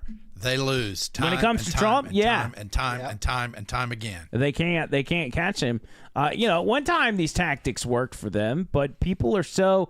I always just to get the pulse of how general people are feeling. I always look at Peyton because he's really open minded about looking into stuff.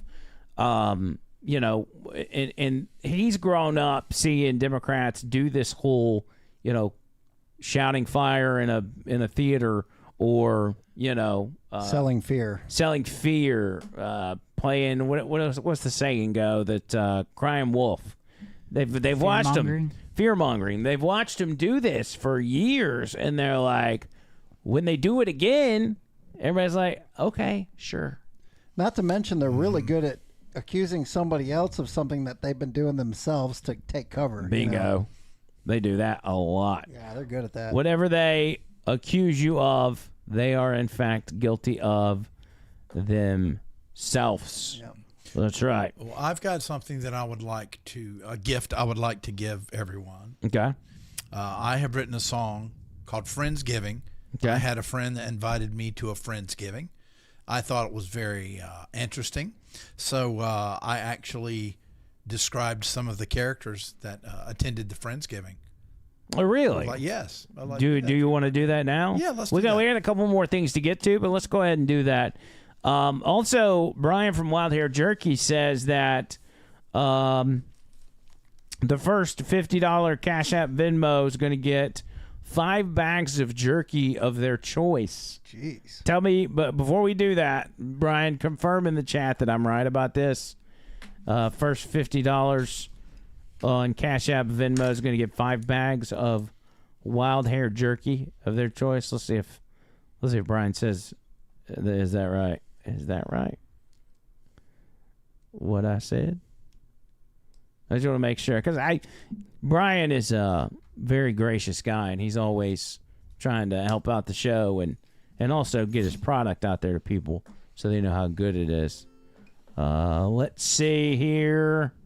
Now, tell us a little bit before you start, a little bit about it. This is a recollection of your Friendsgiving that you did? That I attended. Okay. So I basically just talk about some of the people that attended, what they brought, kind of what they brought to the table in terms of fellowship.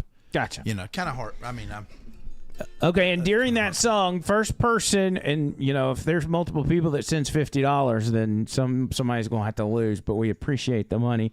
First person to send $50 on Cash App or Venmo, 5 bags of beef jerky. Brian, Wild Hair Jerky's gonna hook you up. Get yourself some Wild Hair Jerky, cuzzy. And I'll try to call it as I'll keep an eye on it to see who ends up being that person. Cash App. Bear with me.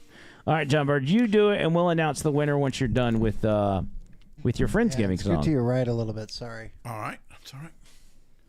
You're right. Correct. There you go. Perfect. Okay. All right. I just finished this right before I got here, so hopefully I won't butcher it. Best of luck to you, my friend. Thank you. Tony, how does this sound, Tony? Okay. It'll change, but I'm ready. Bader, you ready for this song? Yes, I am.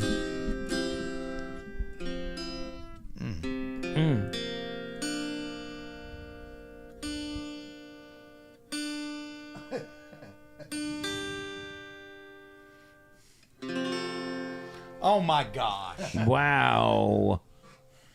Oh gosh! Excellent. Announce the winner. I'm gonna get my other guitar. All right, go for it. He probably spent all day tuning that guitar. I did. How did I guess?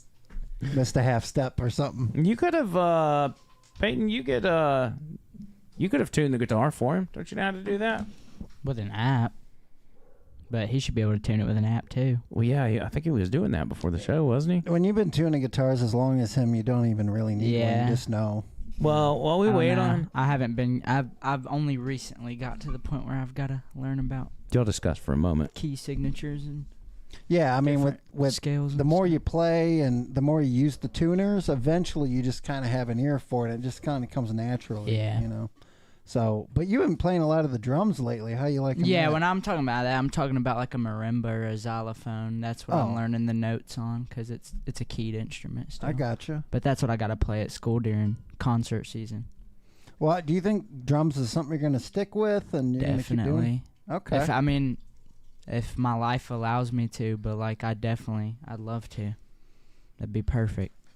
Yeah, that would be nice. You might have to get into because I think AI is going to be a big thing in the music world in the next 5-10 years. Yeah. Like becoming a band is going to be a hard thing to do. Yeah. But there's still a lot of musicians that make money. And playing the drums to make money sounds like a good gig to me. Do we have that? Do we have that video of him playing drums? Yeah. Let's actually check that out.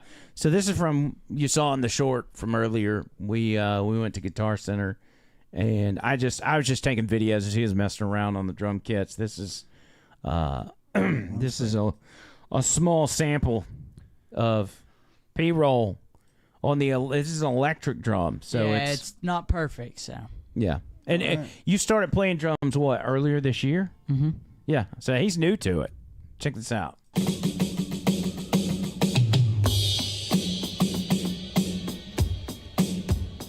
Is that in a music shop? Yeah. Yeah, that's at Guitar Center. In Hoover? Yep. Oh, okay. Oh, when you guys... Okay, I got you. Nice. That's pretty good, right? Nice. You could already be the drummer for Green Day. Yeah. That guy has no talent. Sorry. The only thing that's frustrating about going to a music store and playing the drums is there's 3 other people there playing drums as well, so you can't And really at tell. least one of them is just there messing around, and they've never sat on a drum set before. Yeah, and they're just going nuts on the whole thing. It's like, come on, man. But at the same time, it's a music store, so... Yeah, that's what you do in a music Because when store. we went to Bailey Brothers, it was like Nazi Germany. You couldn't touch any of the drum sets at all. I know who to blame for that. Actually, yeah. Yep. All right, John Bird is back. We still don't have a winner, John Bird, so that's the good news. Well, I don't know if that's good news. Is that good news? That's not good news. You missed my drum solo, John Bird.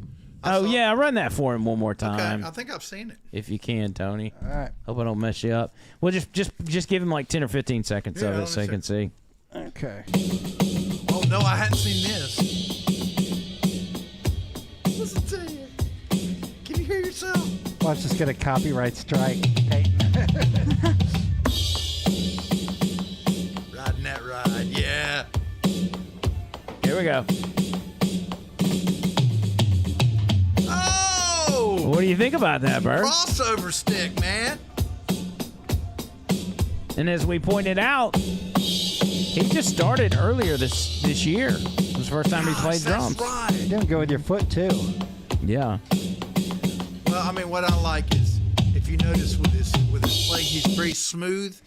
His motions aren't huge, which means, much like Neil Peart, he can move very fast along the drum kit, very quickly. It's gotten And so it's much effortless. smoother with the way just watching him play, because it was starting off as very stiff. Couldn't really figure out how to hold the drums and everything else. I mean, the drumsticks, and it was just Shout out Gary Asher.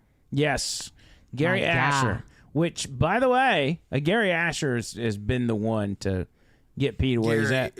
And it's you that connected us with Gary Asher. He listened to the show. He reached out to you, said, hey, get Peyton in touch. Gave a drum set to Peyton that he plays still to this day. Yep. And Gary, which is probably all Gary ever wants to do in life, is create new drummers, and he did just that. Because I joined marching band because of that. That would have never happened. And I think once I joined band, I even got progressively better, even quicker, because of Mr. Nuss and Mr. Cowart. Yeah, the band director. Greatest staff ever, by the way. They hunted him down at school and said, we need you in the band, because they heard about it. They were like, oh, he's with Gary Asher. We want him in the band. And I had friends in the band that were, telling my band director that I was interested. So you're doing jazz band this year? No, we don't have a jazz band. Okay, that's where you start. That's what you need to do. You need to get it started. Okay, so I talked to my band director about it one day when he picked me and my friend up for band camp, because I stayed at my buddy's house and he lives right by the school, and he said he really did want to start one, but I think he said he just couldn't find enough people. Maybe you got to stick with it. You know what you need to do is you need to get videos and post them of high school jazz bands, because one of the most fun times I ever had was going to jazz band competitions where you're competing. I bet that's Let me tell you what, man, I had this solo one time. I don't want to brag, but I was playing the mellophone, which is sort of the marching French horn, right? And it was a song called... Nerd alert. Yeah, real talk. And it was the song, it was the theme from Rocky, but it was done by Maynard Ferguson. Oh, man, let me tell you when that started playing. It wasn't that. It was... That was way under. I'm telling you. No, okay. Look, if I need to come speak to the school, just let me know. Yeah, I got you. Yeah, could you imagine they're gonna Bird hit you is a public speaker at the school? Like, Yes, I can say. Do you know who I am? I was the number 1 drum major in the Southeast in 1980. Okay, they're gonna be very impressed. I had the world record. I had 18 first place trophies in 1980. Dang. He's definitely got some fans at the school. Did you know that? There's the kids at the school watch this podcast. Oh, sweet. They compare you to Bubbles all the time. Oh, God. I knew it. That's partly why I grew this pencil-thin mustache. But they love you, dude. Everybody loves you. I mean, even though they know you as Bubbles and Dr. Dingling, I mean, they still love you. Yeah, can you imagine kids my age watching those Dr. Dingling? Oh, gosh. That's beautiful. I love it. Pass it forward, man. Pass it on to the next generation. It's 62 years old, and you're shaping an entire generation, John Bird. I don't know if that's good or bad, man. By putting your butthole in the camera. What's your 2 favorite things to watch on the internet? They're like Nick Fuentes and John Bird. Yeah. Like show and tell. It's like I saw P. Diddy's dad's podcast, and this guy ripped his taint hair out and then auctioned it off. All true. All true. And speaking of the drums, you need to learn all the Lynam songs, all the Fuel songs, and all the Charlie Reese songs, and then we could just like make David Lynam go away, and you could take his place. Yeah, he'll let you do it. If I may say something, I want to tell Peyton something. And I had a feeling about this because I was on your side before anybody else. So, and you don't have to admit to that, even though it's true. You have an ability. This is not easy to do. You have an ability. You have a storehouse. You have a warehouse in your head that you are slowly filling with drum beats and drum feels. Mm-hmm. Okay? So you are going to get to the point where you can listen to a song one time and play it all the way through. And with technology, I will say this. You can take a song, take the stems, remove the drums, and play along with it. And give it your own style. That kind of creativity, that takes you over the top. That's what's fun is like doing your own thing. Yeah. Because, you know, at the end of the day, I love doing marching band and, you know, the band at school where it's like it's trying to be perfect. But when you're doing something just, you know, at home playing drums, like, be creative and think outside the box with it. Amen. There it is right there. There it is. All right, John Bird, your friend's giving some. Also, the 5 bags of wild hair jerky, your choice of flavors, is up for grabs for the first person to send $50 on Cash App or Venmo, OTL Show, or OTL Show. Cash App and Venmo. It's got to be Cash App or Venmo. $50 OTL Show. Oh, man. Get 5 bags of wild hair jerky. Weed Hopper, he missed a perfect opportunity. Just for Thanksgiving, he should have made turkey jerky. Ah. And this is the Thanksgiving giveaway for wild hair jerky as well. So anyway, John Bird, proceed. Okay, this is a tough one. All right.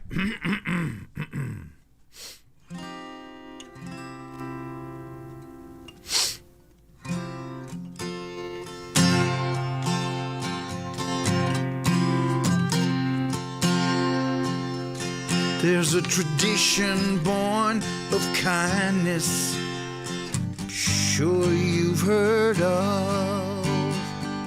A heartfelt mission of compassion and love. And if you accept this fine invitation, welcome to this year's Friendsgiving.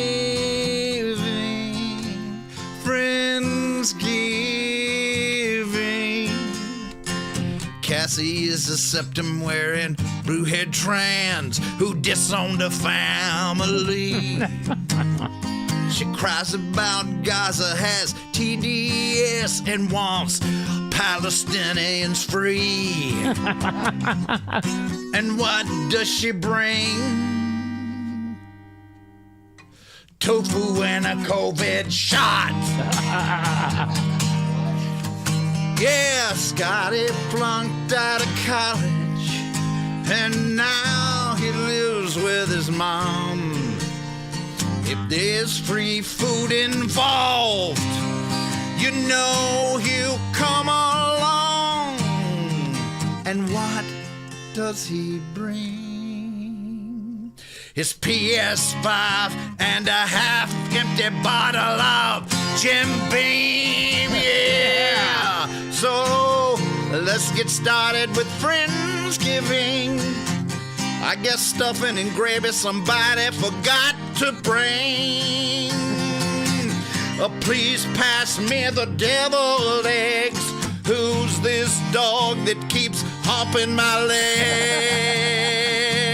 This damn dog keeps humping my leg. Oh, y'all come on in. Here comes Paul and Shelley. They're the newlyweds. Man, once you get those two off of the table, it ain't no bed. They try to tell us about the honeymoon suite, but I say, for the love of God, can't we wait until after we eat? What did they bring? Oysters and Viagra infused chocolate covered strawberries. Mmm.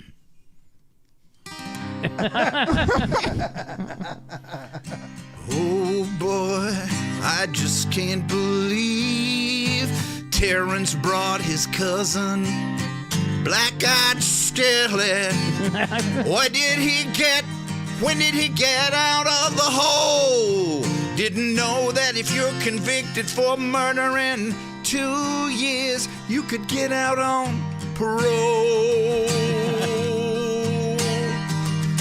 So what did Black-Eyed Skillet bring to show his goodwill?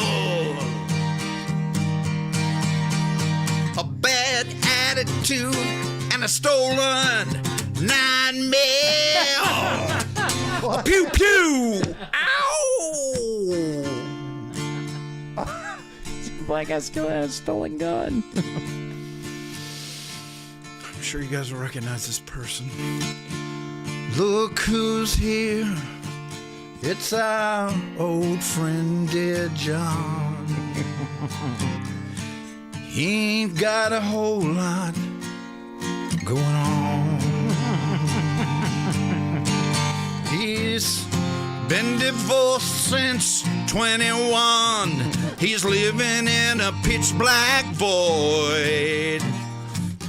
His car's broke down, and did I mention that he's unemployed?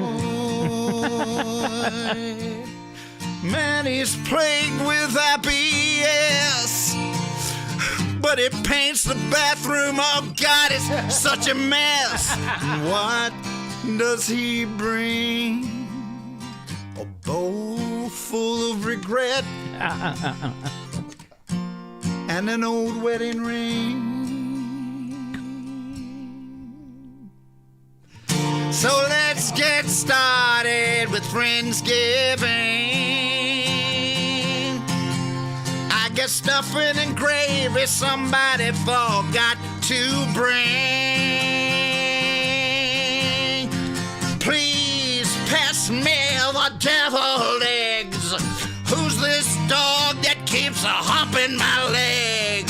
This damn dog keeps humping my leg. That's what Friendsgiving's all about.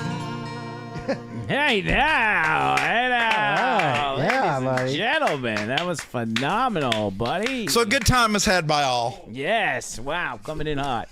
Great. Yes, that was great. That was my bad. That was beautiful.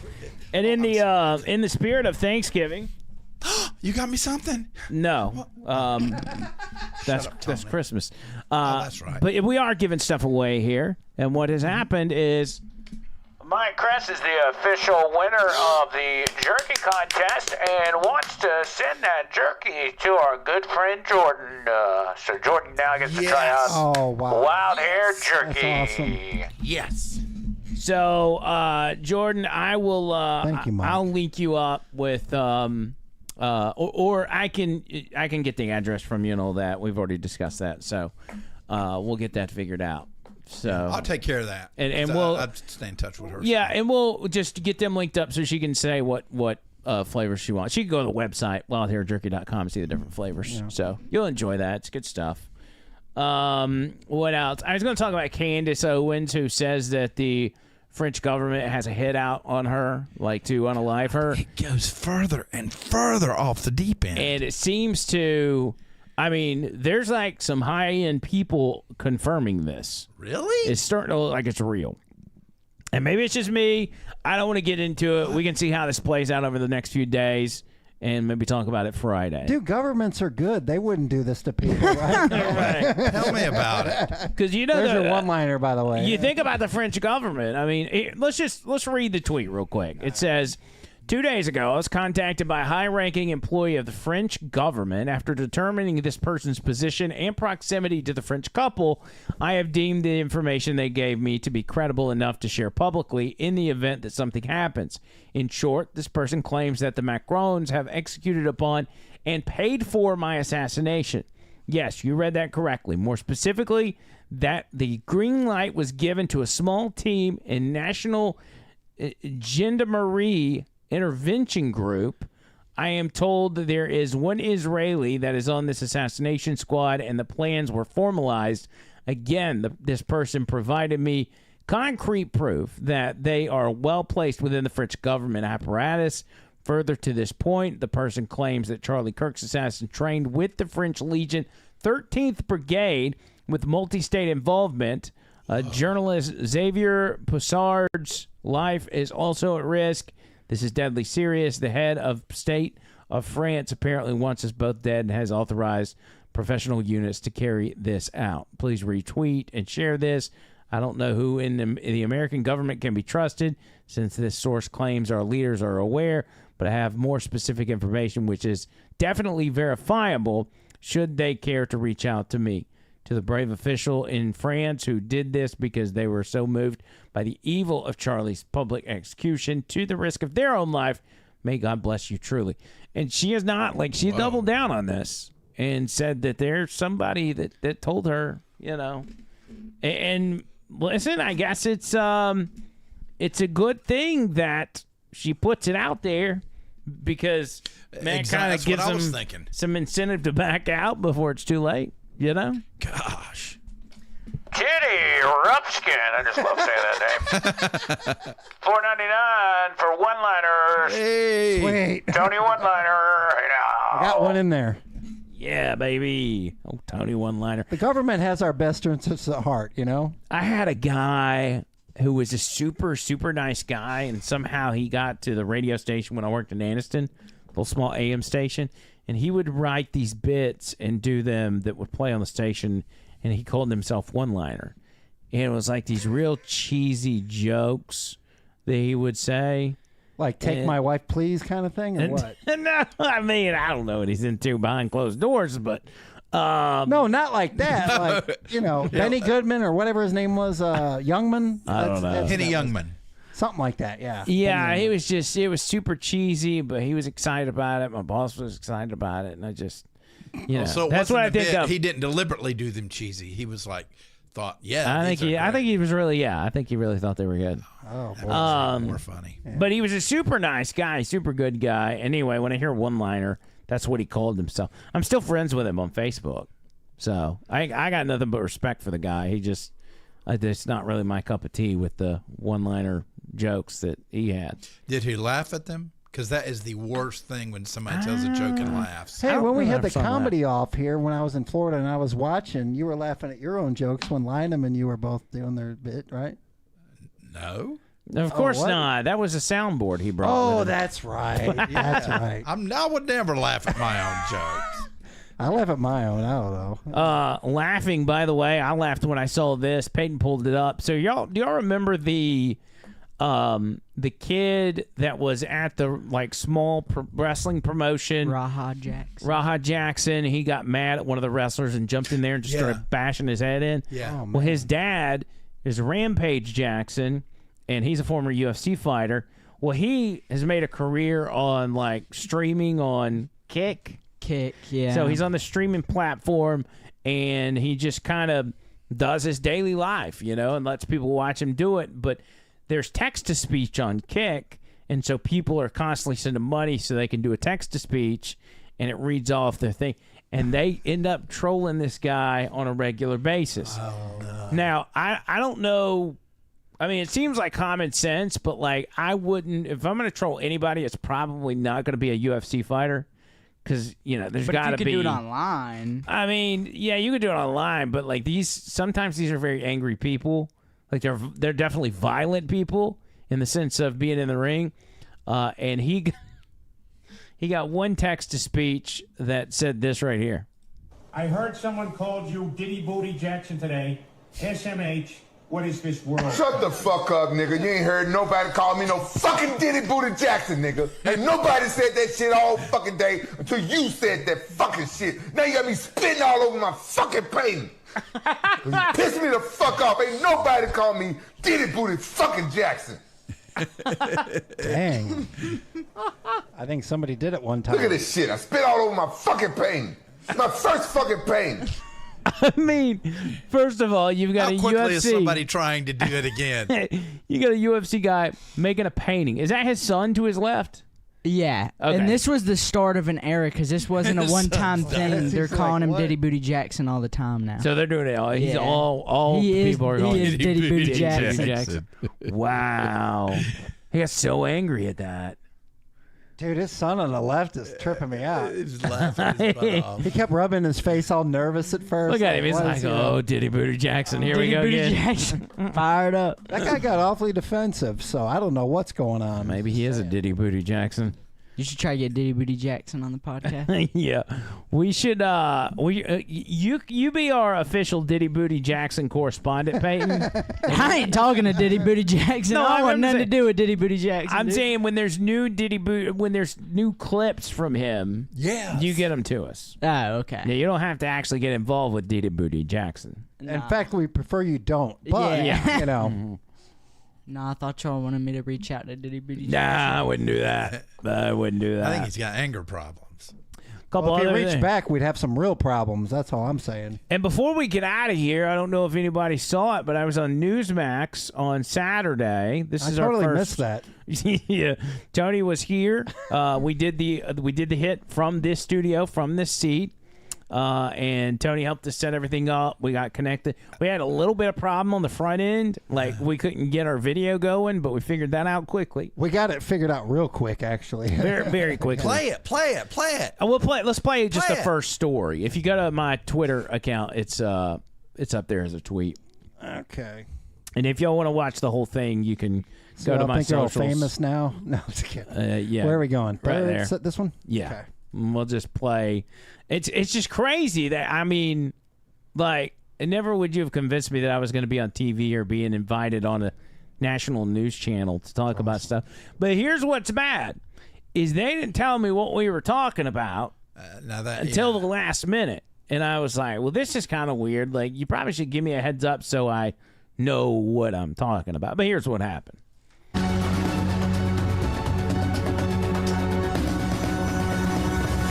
Watching ourselves. All right, welcome back to The Count. I'm John Glasgow, in for Lydia Serrani. We end tonight with some media madness. First, it's called gentle parenting, but new rules are raising eyebrows. Experts now suggest asking infants for consent before changing their diaper. You can't even make this up. Joining us now to discuss is host They of bring The you. Line, 10 to 2 p.m. Central on Talk 99.5 WZRR. Andrew McLean. Great to have you, Andrew. The absurd absurd recommendations don't stop there. You can't even make it up. Experts, they say that you can now ask, do you want to crawl or walk to the changing table, or should I carry you? They note that this can be a moment to teach children about consent and their bodies. The soft strategy is popular with Gen Z and millennial parents, but critics claim that it can turn kids into be spoiled brats. What do you make on this soft parenting trend that we're seeing?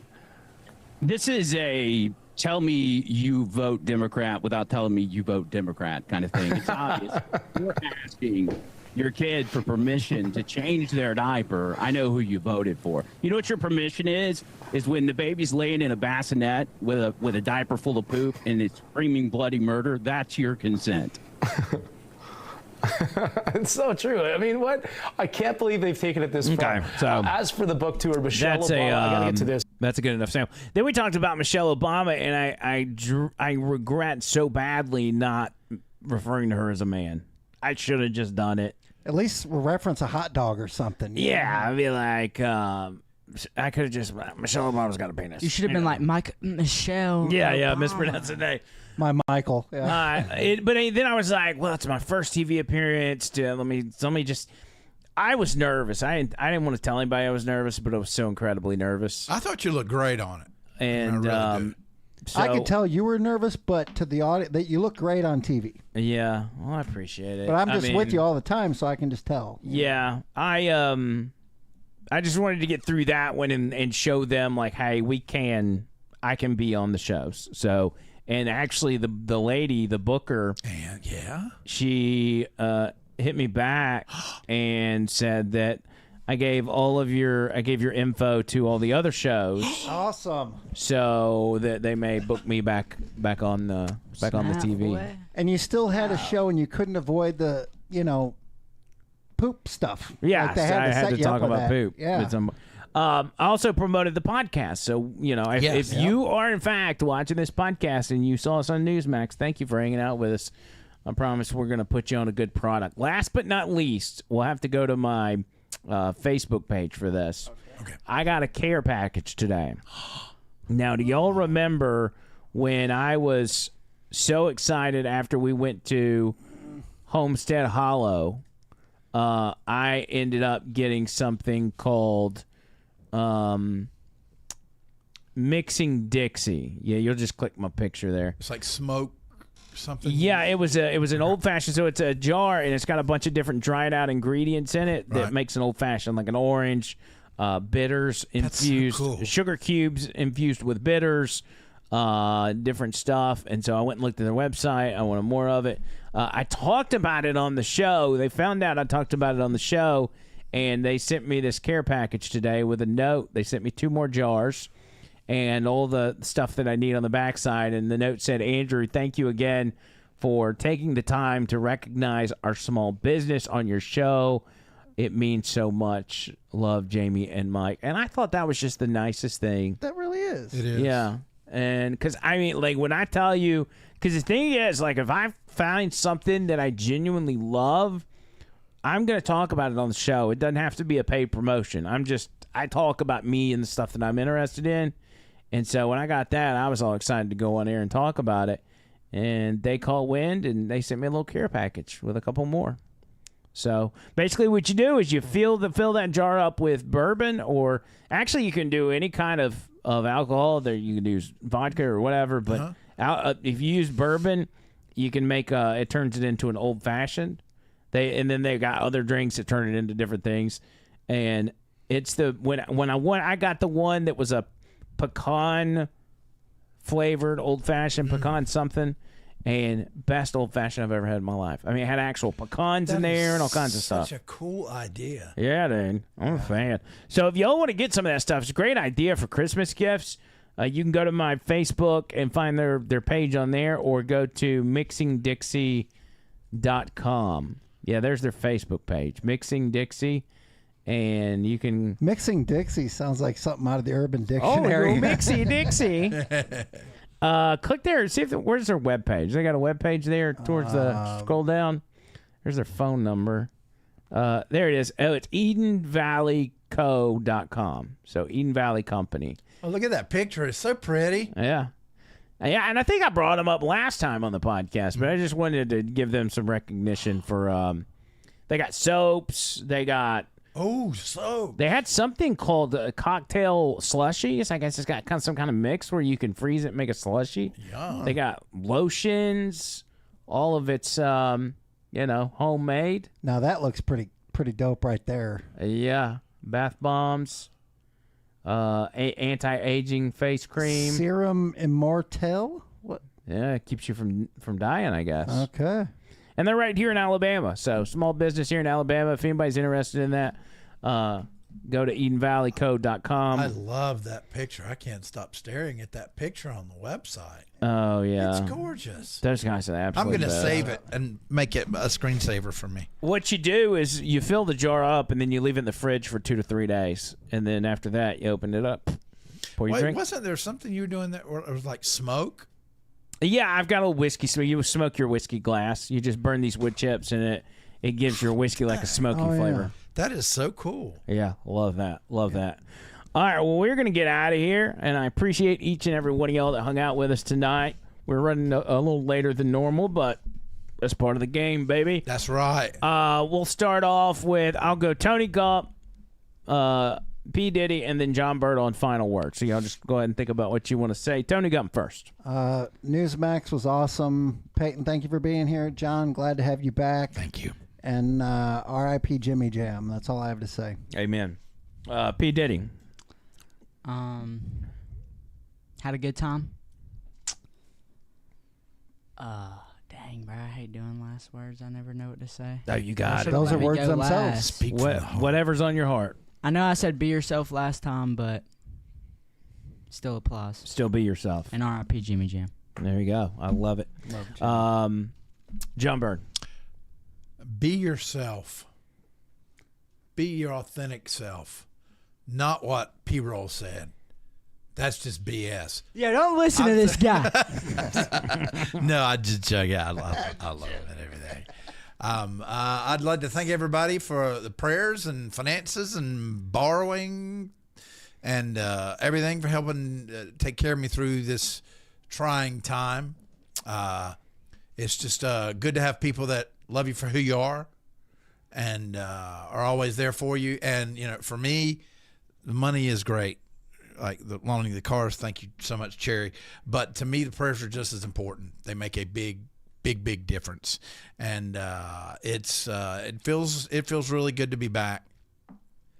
And my mustache is I knew it's a little bit strange here, but I'm going to keep working on it. And I think I'm going to go ahead and grow my hair out so I can slick it back like they did in the 40s. So I think I'm going for that. Look, I want a zoot suit for Christmas. I asked Santa Claus for a zoot suit. So, never let go of that childlike fascination with the world. Yes, there is evil in the world, but there's good in the world. Always be fascinated. Love your wife. Love your husband. Love your pets. Love yourself, but not in that way for those of you that are thinking that. Just love yourself. Don't hate yourself. You know what? I want you tomorrow morning, you got a pinky swear that you are going to wake up. You're going to be thankful for the day. I want you to hop out of the bed. I want you to go over to the mirror. I want you to do a big smile and say, man, I love you. You are awesome. And you have to do it every day for the next 30 years. And then at some point, you will start loving yourself. Because if you don't love yourself, you can't love others. And you see, what ends up happening is, you end up projecting yourself on the other person. And you both end up miserable. So if you love yourself, you're comfortable with yourself, that will attract you. The chicks will be attracted to you. The dudes will be attracted to you. So just remember, love yourself. Eat turkey. Enjoy your turkey. I won't have one, but that's okay. I don't like turkey anyway. We'll get you some turkey. I thought we were gonna have to cut him off. Do you want turkey for like sandwiches? You can at least make some turkey sandwiches. I'll get you some tomorrow. Okay. Do they make turkey Cheez-Its? Turkey flavored Cheez-Its. That's what I want. Turkey Cheez-Its, baby. All right, we're out of here. Thank you guys for everything you do for the show. It is so appreciated. And R.I.P. Jimmy Jam. You will forever be one of us and a part of this OTL family. There's nothing that will change that now. We'll be back next time. Until then, see you, cuz.